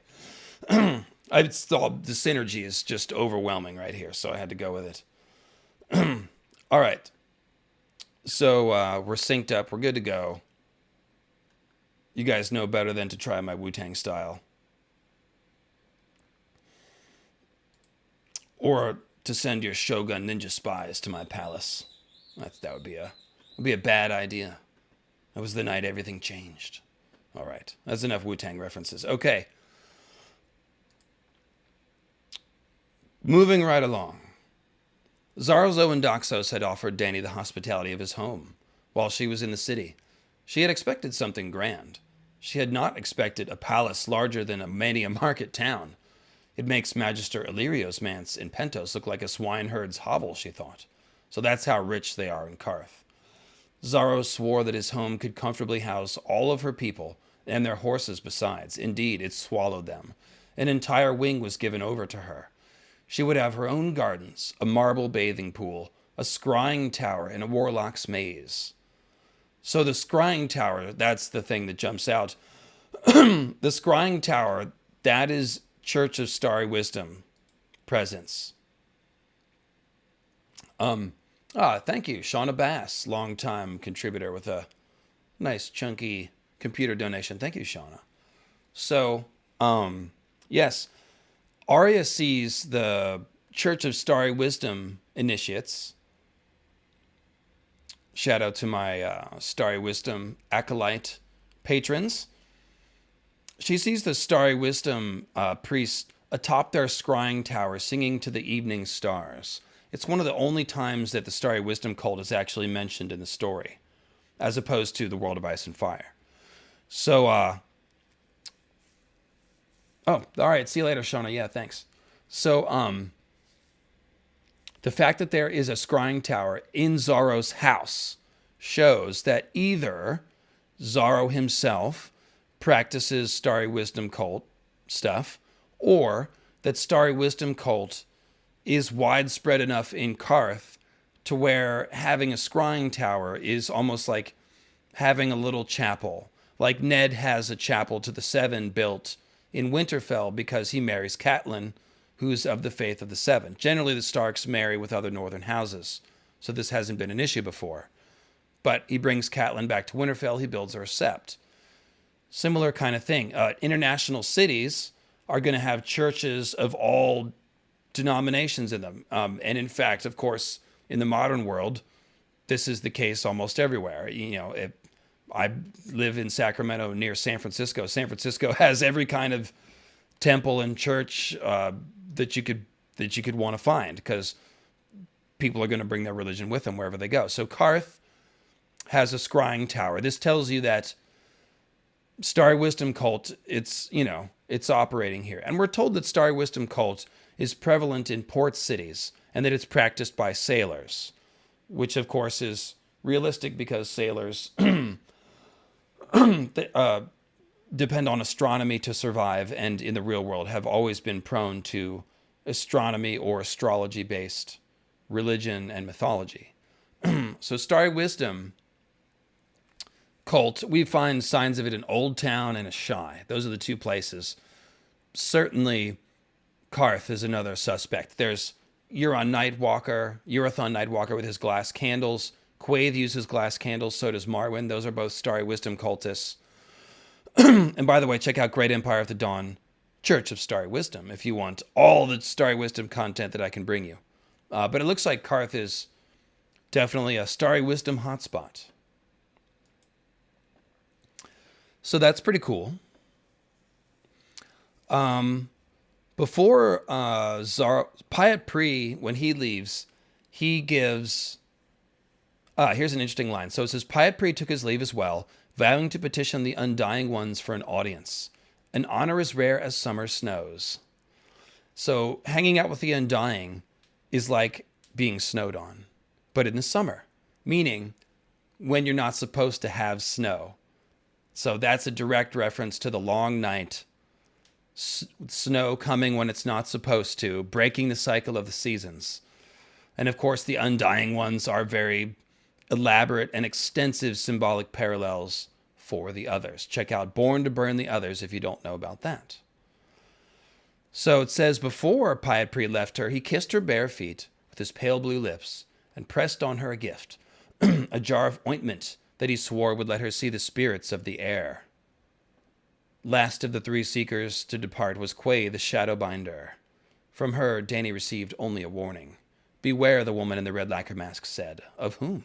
Of all. They shall come day and night to see the wonder that has been born again into the world, and when they see, they shall lust. For dragons are fire made flesh, and fire is power. So that is indeed true. The warlocks are trying to feed off Dany's life and fire, and everyone is benefiting from the dragons, bringing magic back into the world. Hi, Cleo. Come here. No. Come here.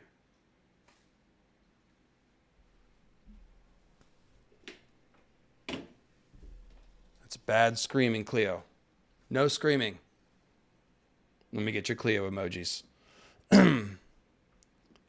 Cleo's finally made herself present in the chat. All right, so, and of course, if you want to use the custom emojis that I've made, like Qarth and, let me get my...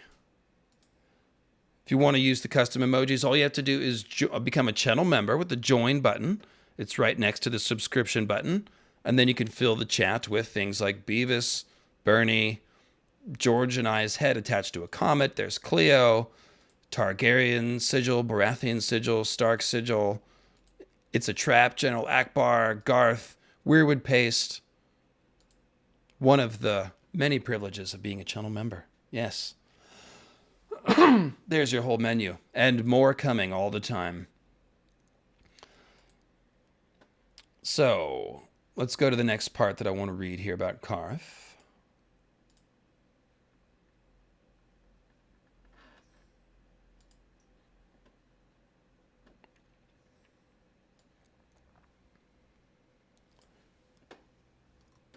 Yes, there's some magical doodads and trinkets that we want to read about.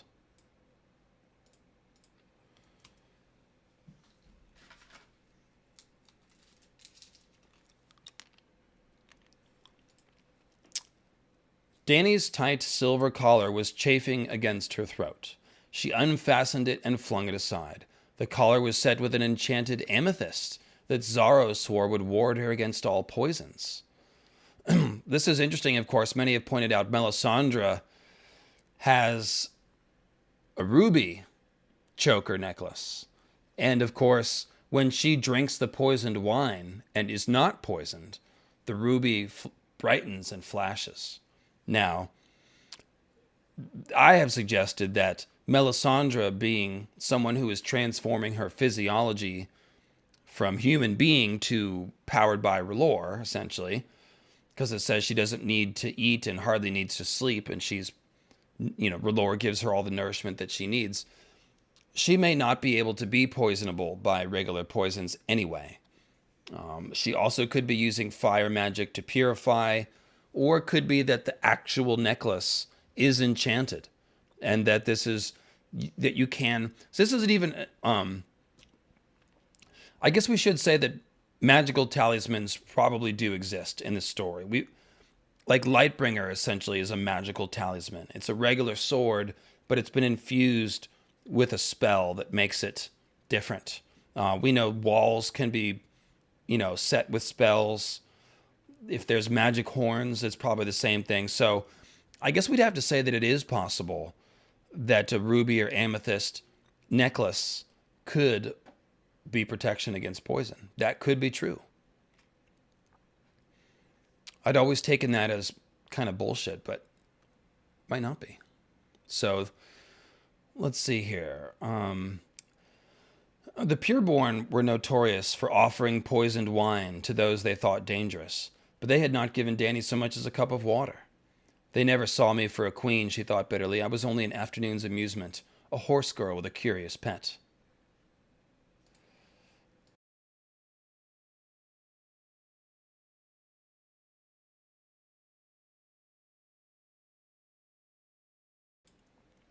Pardon me.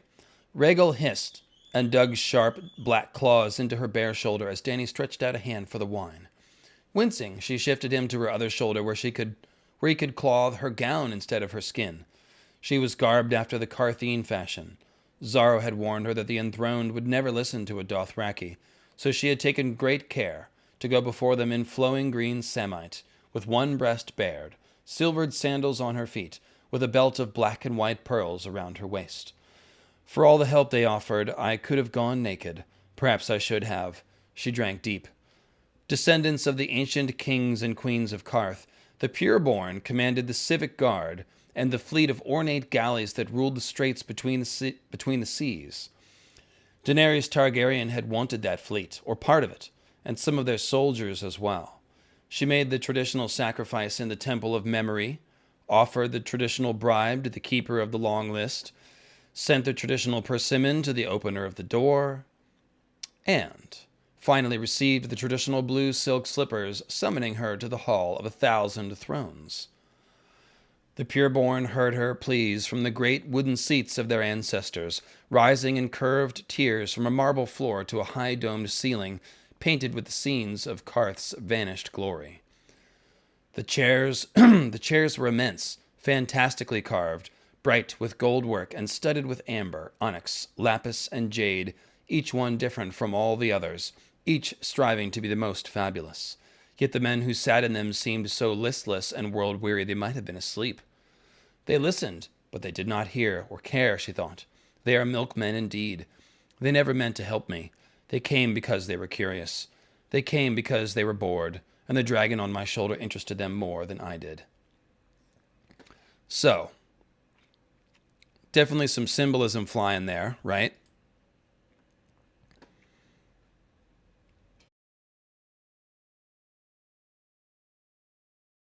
So, Lord Budraven with paid a super chat. That's what that is. Any thoughts on the random opal that Dany finds in the desert? Yeah, a raw, uncut fire opal. Isn't it a bracelet with a fire opal? Let's look it up.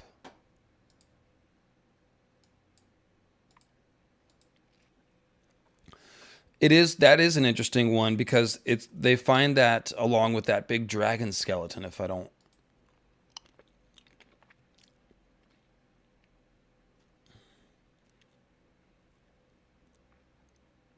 Yes. So this is when they're sitting in Vaes Dothrak. Dany has sent out her 3 blood riders to see what lies in 3 different directions. Aggo was back next. The southwest was barren and burnt, he swore. He had found the ruins of 2 more cities, smaller than Vaes Dothrak, but otherwise the same. One was warded by a ring of skulls mounted on rusted iron spears, so he dared not enter. But he had explored the second for as long as he could. He showed Dany an iron bracelet he had found, set with an uncut fire opal the size of her thumb. That's friggin' sick. There were scrolls as well, but they were dry and crumbling, and Aggo had left them where they lay. Someone else, let's see.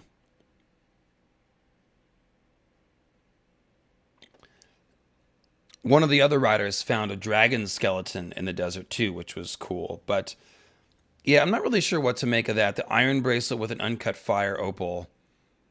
I mean, I think it's just really sick. But I'm not sure what to...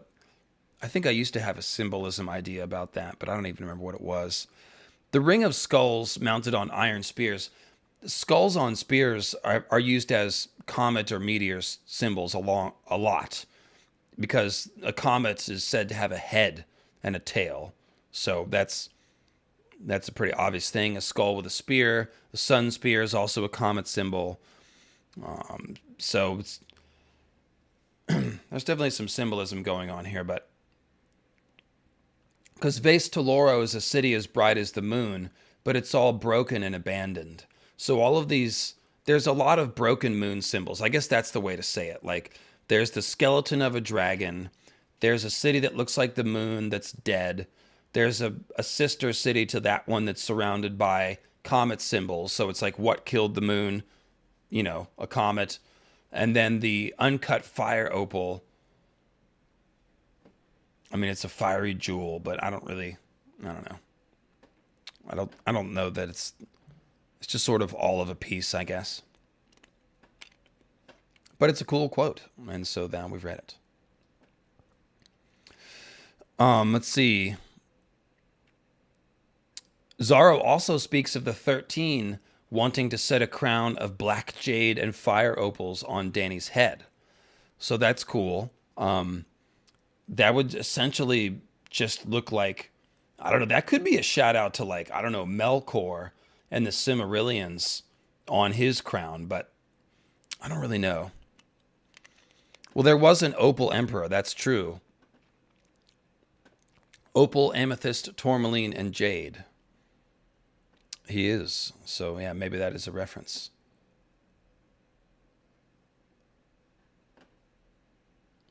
Essentially, it's, I guess the larger picture is that George is, before he's fully fleshed out the Great Empire of the Dawn, he is sort of seeding all of these places in the East with a lot of similar ideas of magic. Even the Black Jade, all the jade is tied to Yi Ti and the Great Empire as well.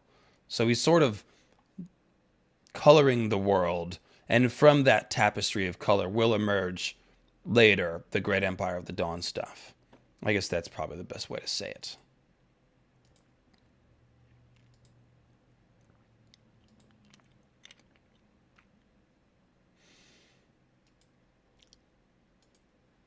So let's see here.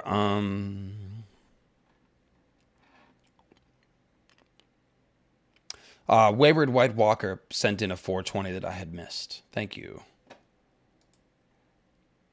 420, probably about 30 minutes ago. 40 minutes ago, excuse me. So let's see here. All right. And then the last Qarth bit that I wanted to read, I believe, is the one. Oh, no, there's more from this one. So tell me the words of the pureborn. Oh, I'm sorry. No, I skipped some bits. So the passage we just read about the pureborn, they sit in great wooden seats of their ancestors. So right away, we should think of green seers who sit in wooden weirwood thrones that are occupied, that literally taps them into their ancestors in the weirwood net. They're rising in curved tiers from a marble floor to a high domed ceiling. So again, anytime you see a dome, that's implying the dome of space. The green seers sit in the dark. And Bran says the darkness, or Bloodraven says the darkness will be your mother's milk. And then here it says, they talk about the milkmen. You know, they're milkmen indeed. So these are old men that are half asleep, right? Just like the green seers are usually dreaming. They're sitting in wooden thrones of their ancestors. And they're milkmen, just as darkness is the mother's milk of the green seers, and just as they eat the milky white weirwood paste to help them trip their nuts off. That was a tree seeds are nuts joke. Think about it. Weirwood paste, seeds, weirwood seeds, nuts. Yeah. So, tell me the words of the pureborn. They said no. The wine tasted of pomegranates in a hot summer day. They said it with great courtesy, to be sure, but under all the lovely words, it was still no. Did you flatter them? Shamelessly. Did you weep? The blood of the dragon does not weep, she said testily. Zaro sighed. You ought to have wept. The Qarthian wept often and easily. It was considered a mark of the civilized man. The men we bought, what did they say? What did they say? Mathos said nothing. Oh, bought as in bribes. Mathos said nothing. Wendello praised the way I spoke. The exquisite refused me with the rest, but he wept afterward. Alas, that Qarthian should be so faithless. Zara was not himself of the pureborn, but he had told her whom to bribe and how much to offer. Weep, weep for the treachery of men. Dany would sooner have wept for her gold. the bribe she'd tendered to Mathos Malarwen, Wendello Cardeith, and Egon Emeros the Exquisite might have brought her a ship, or hired a score of sellswords. Suppose I sent Ser Jorah to demand the return of my gifts, she asked.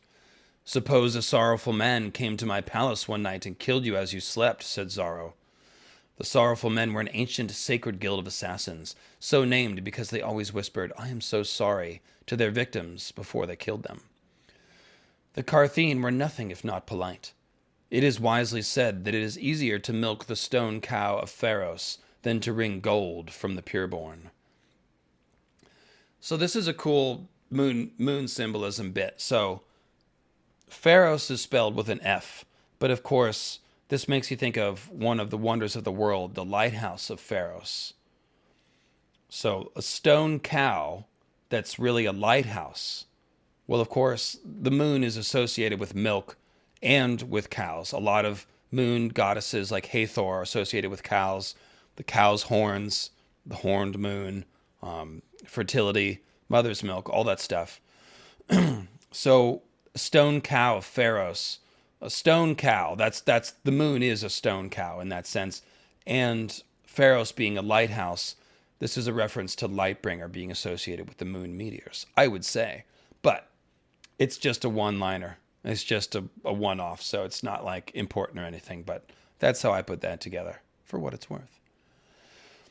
But also interesting, the sorrowful men, a different guild of assassins from the faceless men, and later a sorrowful man is sent to kill Dany.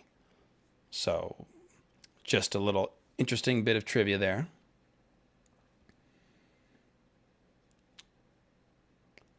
So Dany did not know where Pharos was. It's an island just off the shore of Qarth. But it seemed to her that Qarth was full of stone cows. The merchant princes, grown vastly rich off the trade between the seas, were divided into three jealous factions, the ancient Guild of Spicers, the Tourmaline Brotherhood, and the 13, to which Xaro belonged. Each vied with the others for dominance, and all three contended endlessly with the pureborn.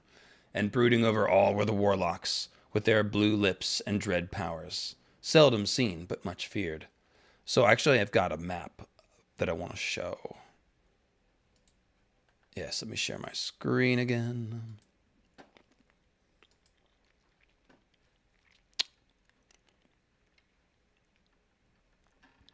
Oh, sorry, I thought I had it up.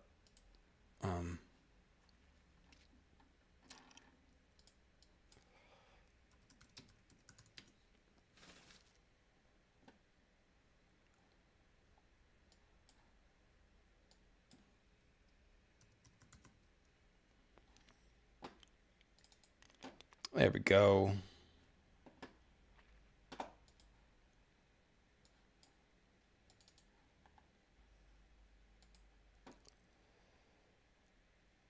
That's weird. It's sharing both. Okay, sorry, this is a bit of a mess. Like I said, I don't have my normal monitor set up. Apologies. So, Pharos is on Greater Morak. Oh, this is kind of the low-res one. Let me find the better one.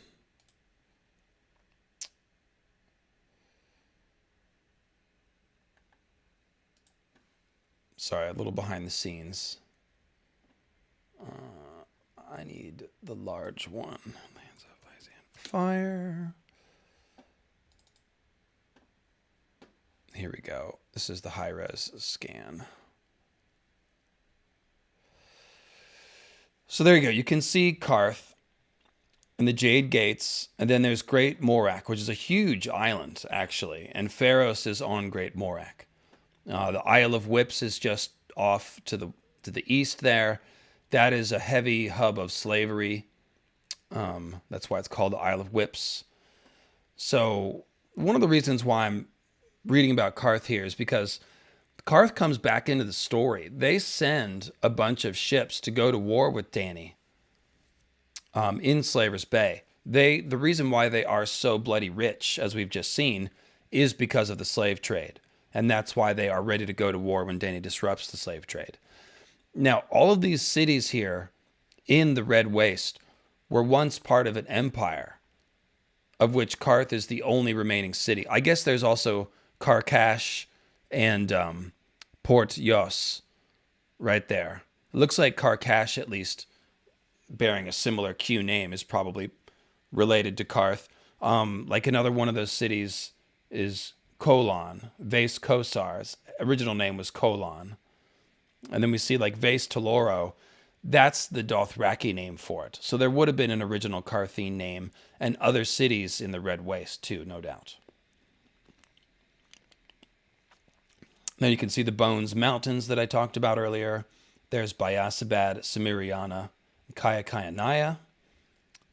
This is so nice to have this in 1080p. You can get a little more detail. So the same thing. All the ruined cities of the Lazarene and of the Sarnor, they all get new Dothraki names once they're turned into ruins. And they probably all mean things like City of Bones, City of Dust, City of Dead motherfuckers that we killed last time. You know, stuff like that. So, City of Broken-Ass Gods, City of Weaklings, stuff like, I imagine that's what they all mean. All right. So hopefully this map will stay up while I do my notes. Perfect. I mean, while I pull up my... Yes. Okay, so I want to get to... Oh, there's a bit more, yes.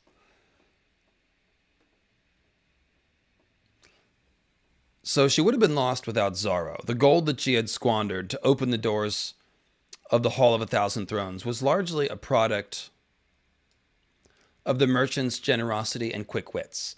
As the rumor of living dragons had spread through the east, even more seekers had come to learn if the tale was true, and Zarozo and Daxos saw to it that the great and humble alike offered some token to the mother of dragons. And so here we get another laundry list of exotic things from exotic places. The trickle he started soon swelled to a flood. Trader captains brought lace from Myr, chests of saffron from Yi Ti. And saffron, by the way, is more valuable than gold. That is said in a Winds of Winter chapter. Amber and dragon glass out of Asshai. So this is the clue that Asshai is a volcanically active area. Also gold, lots of gold can be found in Asshai. That is formed in geothermically active areas as well. So dragon glass from Asshai. Merchants offered bags of coin, silversmiths rings and chains, pipers piped for her, tumblers tumbled, and jugglers juggled, while dyers draped her in colors she had never known existed. A pair of Jogos Nai presented her with one of their striped zorses, black and white and fierce. A widow brought the dried corpse of her husband, covered with a crust of silvered leaves. Such remnants were believed to have great power, especially if the deceased had been a sorcerer, as this one had. So that's a weird thing. And then the Tourmaline Brotherhood pressed on her a crown wrought in the shape of a three-headed dragon, which we saw earlier. The coils were yellow gold, the wings silver, the heads carved of jade, ivory, and onyx. The crown was the only offering she'd kept. The rest she sold to gather the wealth she had wasted on the pureborn. Zara would have sold the crown, too. The 13 would see that she had a much finer one, she swore, but Dany forbade it. Viserys sold my mother's crown, and the men called him a beggar. I shall keep this one, so men call me a queen. And so she did, though the weight of it made her neck ache.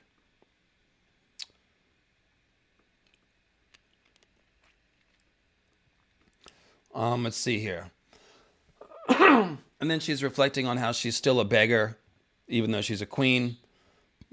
And it says, part of her would have liked nothing more than to lead her people back to Vaes Dothrak and to make the dead city bloom. No, that is defeat. I have something Viserys never had. I have dragons. The dragons are all the difference. So I've mentioned this only because we were talking last time. What if Dany doesn't die and retires somewhere in Essos at the end of her story instead? And when I say die, of course, I mean die sacrificially and heroically in the fight against the others. I don't even really mean sacrificially. I mean heroically. But if she doesn't, she could come back to Slaver's Bay, or what if she actually comes back to Vaes Dothrak and tries to make the dead city bloom in the desert? That would be kind of a poetic little touch if George wants to give her a slightly happier ending. We shall see.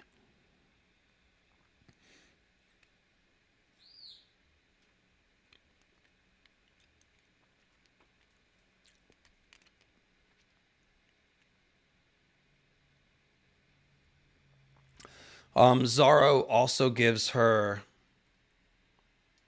Hold on a second.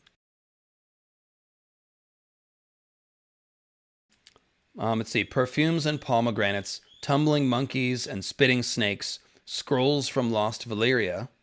That's interesting. Dany has some Valyrian scrolls lurking around if she wants to read them. Tumbling monkeys and spitting snakes. Oh, sorry. An idol's head and a serpent's foot. I have a serpent's foot. That isn't... There's no such thing. I have given you this palanquin of ebony and gold and a matched set of bullocks to bear it. One white as ivory and the other one black as jet, with horns inlaid with jewels. I believe that's a 2 moons clue. Remember, we were just talking about the stone cow being a moon symbol? Well, here we have a black and white bull. So that seems like ice and fire opposites. 2 moon symbolism. And it's a palanquin for Dany. So very much like the god emperor of Yi in the pearl palanquin that sounds like a moon symbol.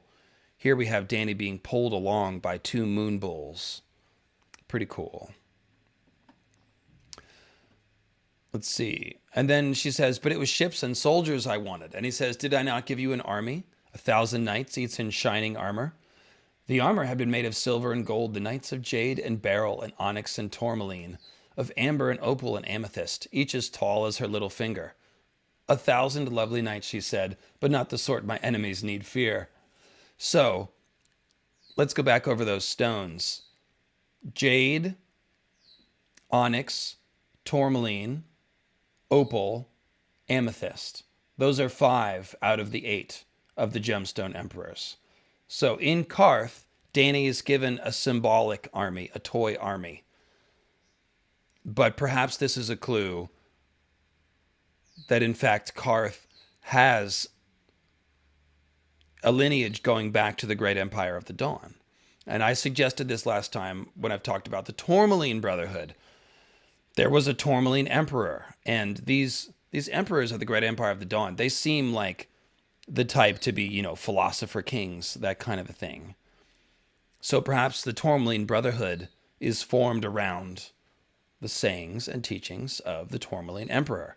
Now, if we go back to our map,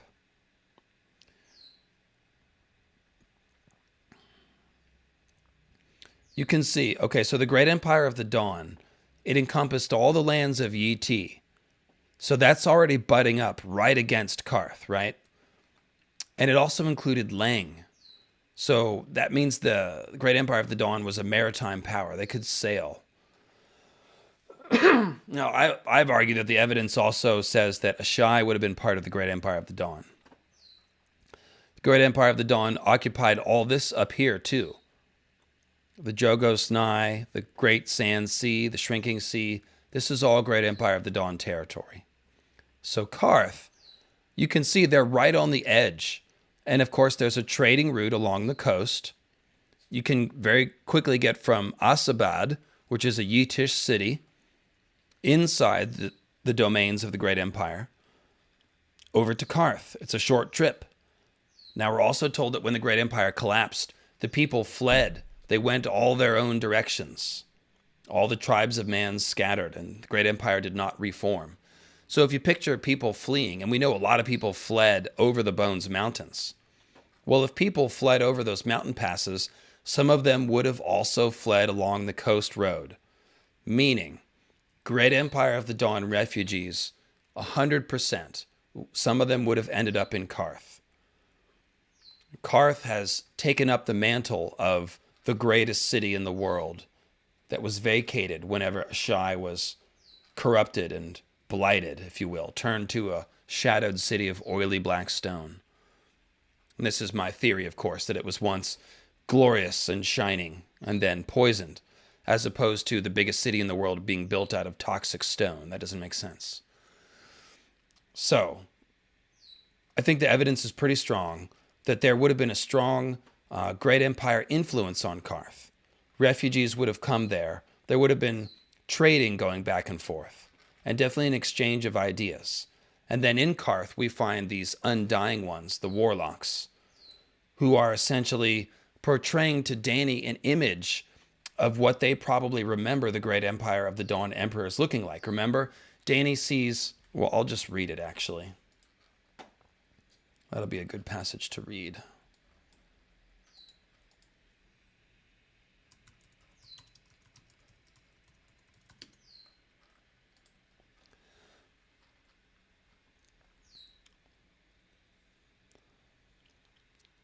Finally, the stair opened. To her right, a set of wide wooden doors had been thrown open. They were fashioned of ebony and weirwood, the black and white grains swirling and twisting in strange interwoven patterns. So, by the way, I always forget to mention these doors. We talk about the black and white weirwood door symbol. The moon door in the Eyrie is made of weirwood. If you open it, the first time it's opened, we see a yawning blackness and the glare of cold, uncaring stars. So you've got the blackness of death, the blackness of the starry sky and the void, as well as the eyes of the others staring back from inside the weirwood. So we've got the black and white symbolism, we've got the death symbolism because this is an execution method, and it's the weirwood door. Then we go to the House of Black and White, a house of killers. They have ebony and weirwood doors with a moon face. So again, we've got weirwood, black and white. We've got moon symbolism and face symbolism and death symbolism. And inside the House of Black and White, it represents essentially the realm of the dead. We find more green seer and other symbolism inside, like the kindly old man with the worm in one of his eye sockets. Just as Bloodraven's, his weirwood root is called a worm that sticks out of his eye socket. Then we have the Black Gate weirwood door underneath the Night Fort, where the Night's King and Queen sacrifice to the others. It's called the Black Gate, but it's white weirwood that glows with milk and moonlight. So once again, black and white, going beyond death, the others, realm of the dead, weirwood symbolism, moon symbolism. So then here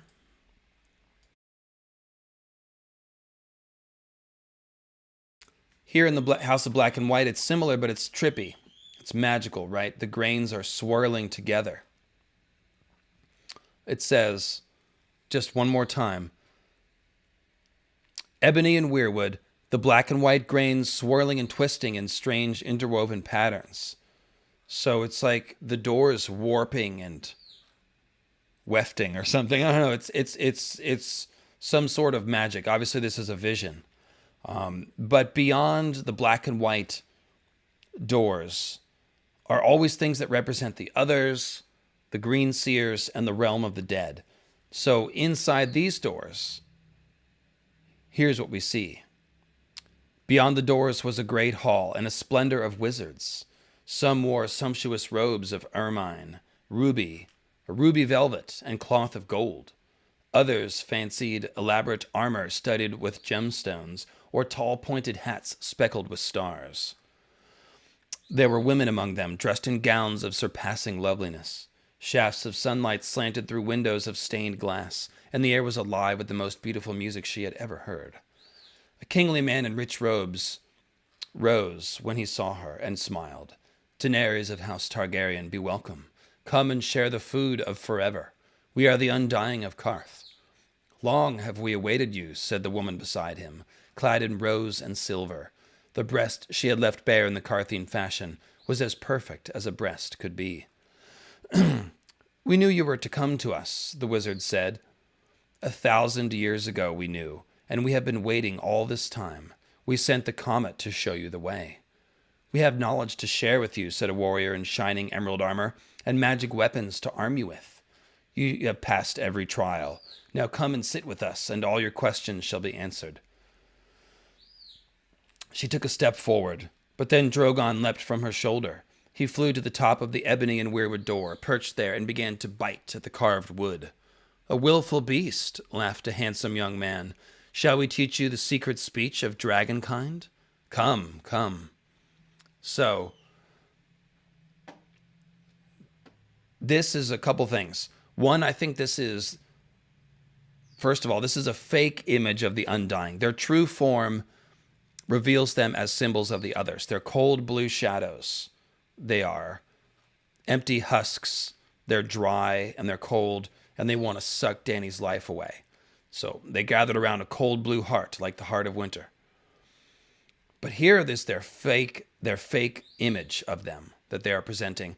And they're glorious, they're wizards and kings, handsome, beautiful. Their speech is like song. And what? They're studded with gemstones. And they know the speech of dragonkind, and they scent the comet. So this is very comparable to the vision that Dany saw of the Gemstone Emperors a book earlier. They have dragon lord hair, flaming swords, and they're telling Dany to wake the dragon. And so here, these glorious kingly ghosts, they want to teach Dany the speech of dragonkind, and they send her the comet.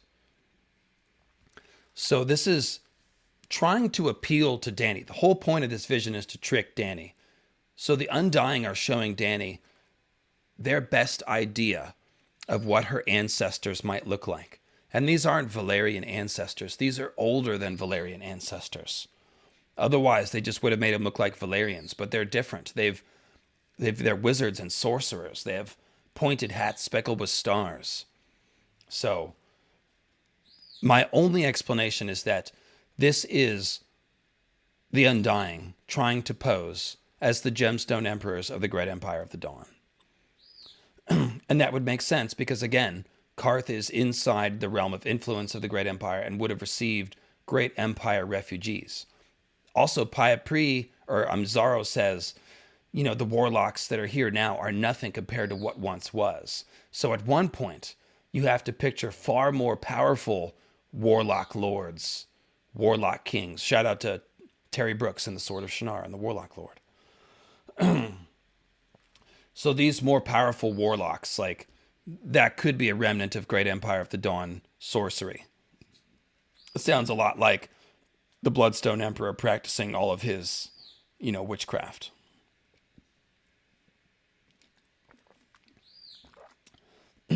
Now, the idea that the real Undying represent the others is also hinted at here in their fake form, right? They've got, it's what it say. Well, there was an others wordplay right at the beginning. Others fancied elaborate armor studded with gemstones or tall pointed hats speckled with stars. So the others, of course, they have star eyes. They do wear ice armor. And my big theory about Azor Ahai is that he became the Night's King, gave his dragon seed to Night's Queen, and so the others are kind of like the frozen blood of the dragon. And we sort of see that here. We see fake dragon lords and Great Empire of the Dawn wizards revealed as people who look like the others.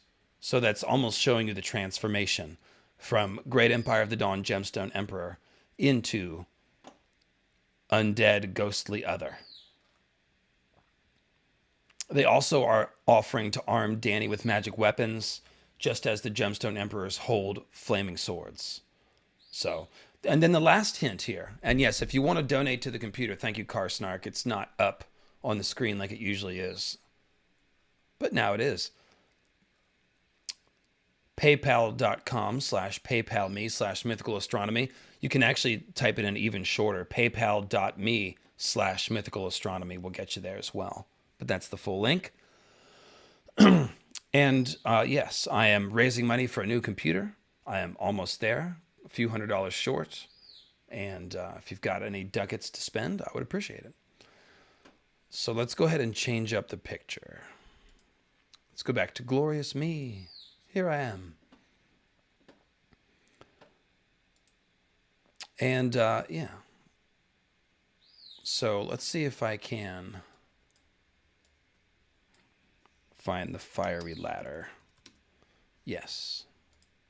This is the last quote I wanted to read, which also means it's last call for questions. We're pretty deep into this stream here, so if you have any questions you'd like to ask about Dany or magic or Qarth, send them in via PayPal. That's the best way.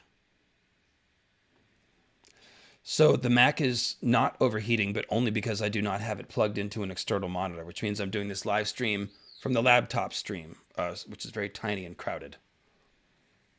So yes, I figured out what the issue is. It's an issue with this model and this year, and then I've just used it really, really hard. So that's kind of the story. I use it every day, all day, for 3 years, doing video editing and live streaming and Photoshop, and it's just very intense. So,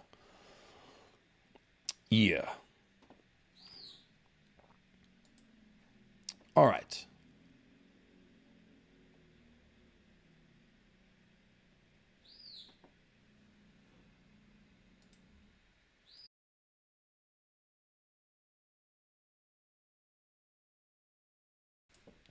So this quote is actually picking up right after that bit about the bullocks and the 1,000 little model knights or whatever.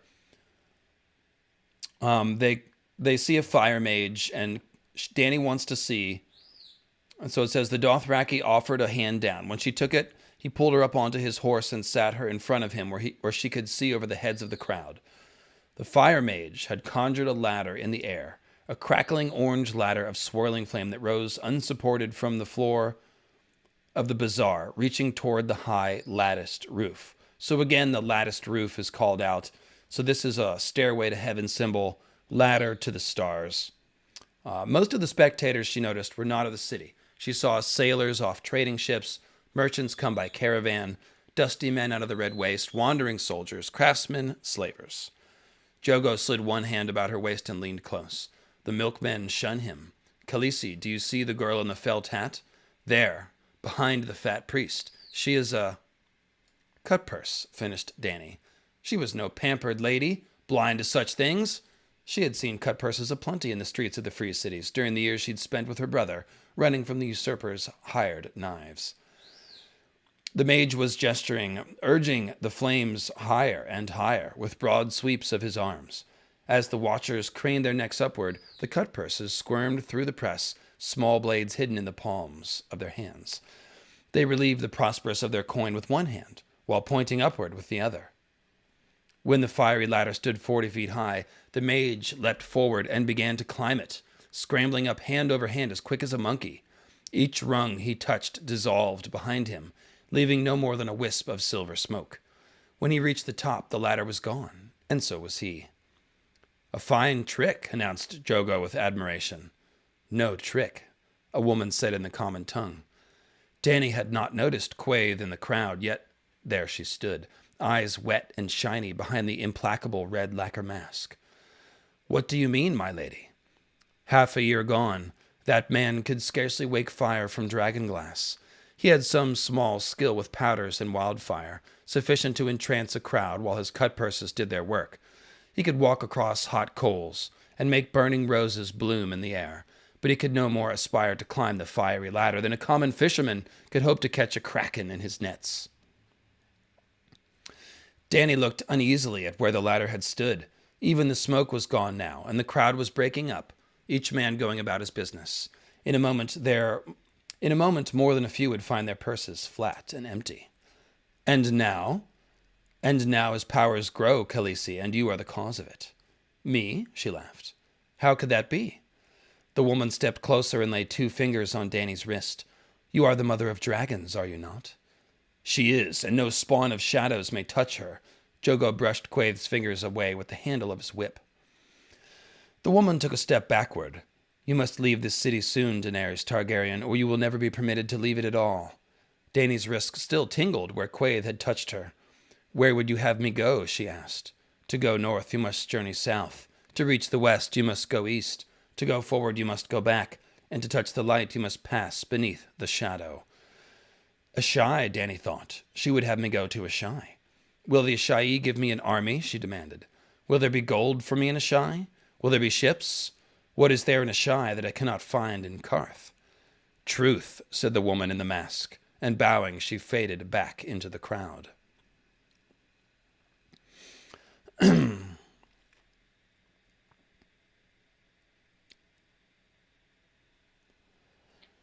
So there you go.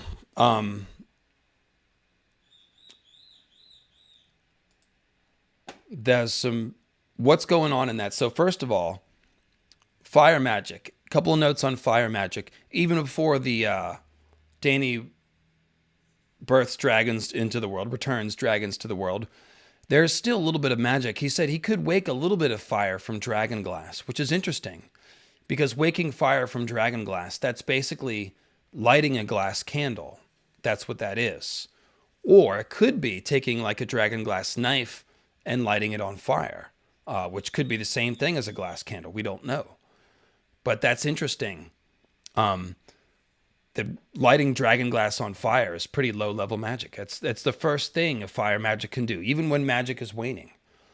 But now that he also can walk across the hot coals. So Dany's ability to be occasionally immune to fire, while not a Targaryen automatic quality, is something you can do with fire magic. So that's interesting. Then we have the ladder itself. I'm not sure what that was. That was either an illusion where the guy never really climbed the ladder, but he just made an illusion. And that could be because Melisandre says it is given to the servants of her Lord to weave with light and shadow. Or it could be that this guy teleported himself or is a fire other who can disappear on command. Those are the only other explanations that we have. So probably it was an illusion. That would be my vote. But tell me what you think, because that's pretty cool. Maybe that's how, once Melisandre makes some fire whites at the wall, or once she becomes a fire other, maybe she can climb a fiery ladder all the way up the wall. Sorry, that was dumb. That's not going to happen. Stupid. That was stupid, LML. Why'd you say that? Because I can't help myself. Cool. Well, guys, last call for questions. Then we're going to wrap it up. If you've got any Dany questions you've been holding on to this whole time, then, let me know. Now is your chance. And once again, I will thank all of you who've sent in donations to PayPal. Oh, I started reading Lord of Light by Zelazny. That is wild. I need to go back to that. I was really enjoying that, and I got sidetracked. But yeah, that is some wild shit. There's tons of mythical astronomy going on in Zelazny, and it's right on, like, it's not even hidden. It's like more upfront. But it's definitely a big influence on what George has done with symbolism, mythology, astronomy, and archetypes and things. So that's a pretty cool one. Who's my favorite mod? Whose name rhymes with Blinty Blaelstrom?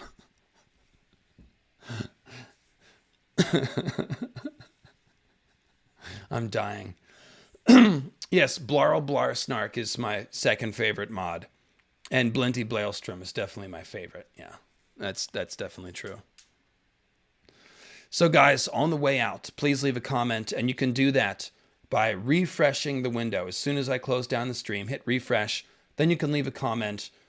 Can let me know about any of the questions I've asked during the stream. And general well-wishing, anything at all, emojis, all of it helps pump the YouTube algorithm up. So there. And once again, I will see you on Sunday. I will have Grey Waste Tim.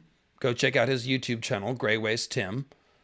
And we're going to talk about the Five Forts and beyond. So continuing the conversation today, but going further east.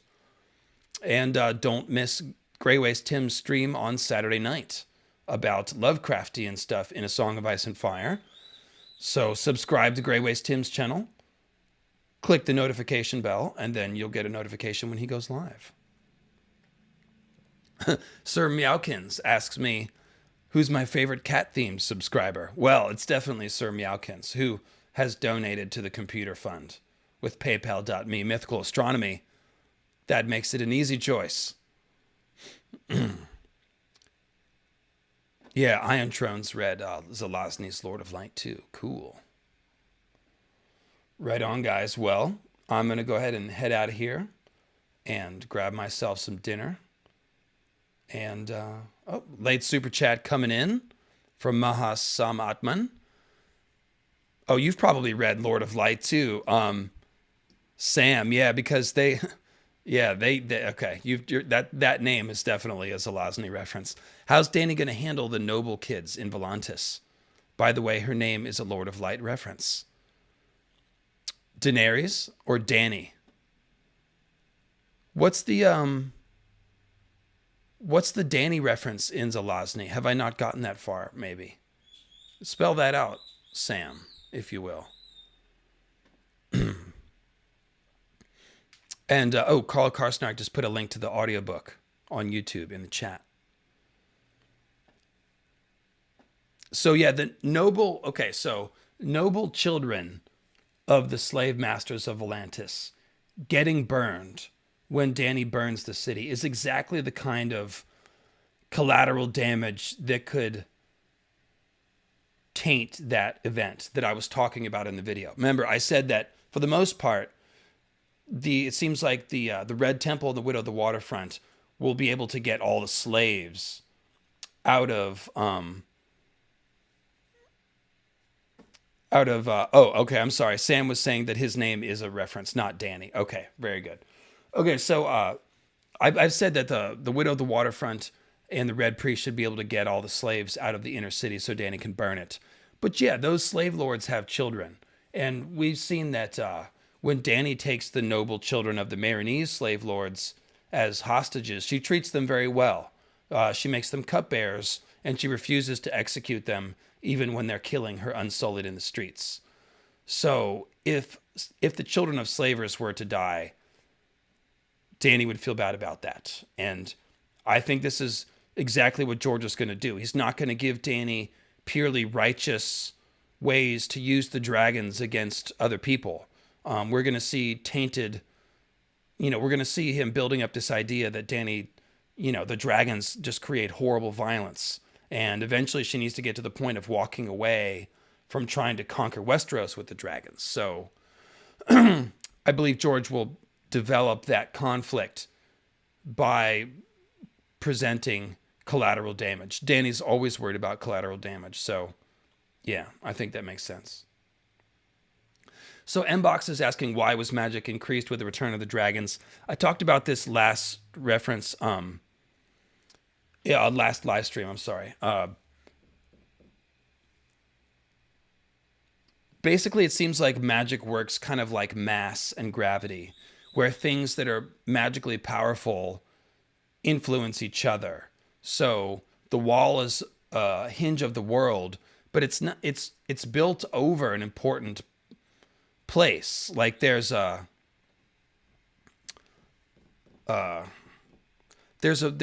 incredible weirwood organism at the Night Fort, which probably is much older than the Night Fort and the wall.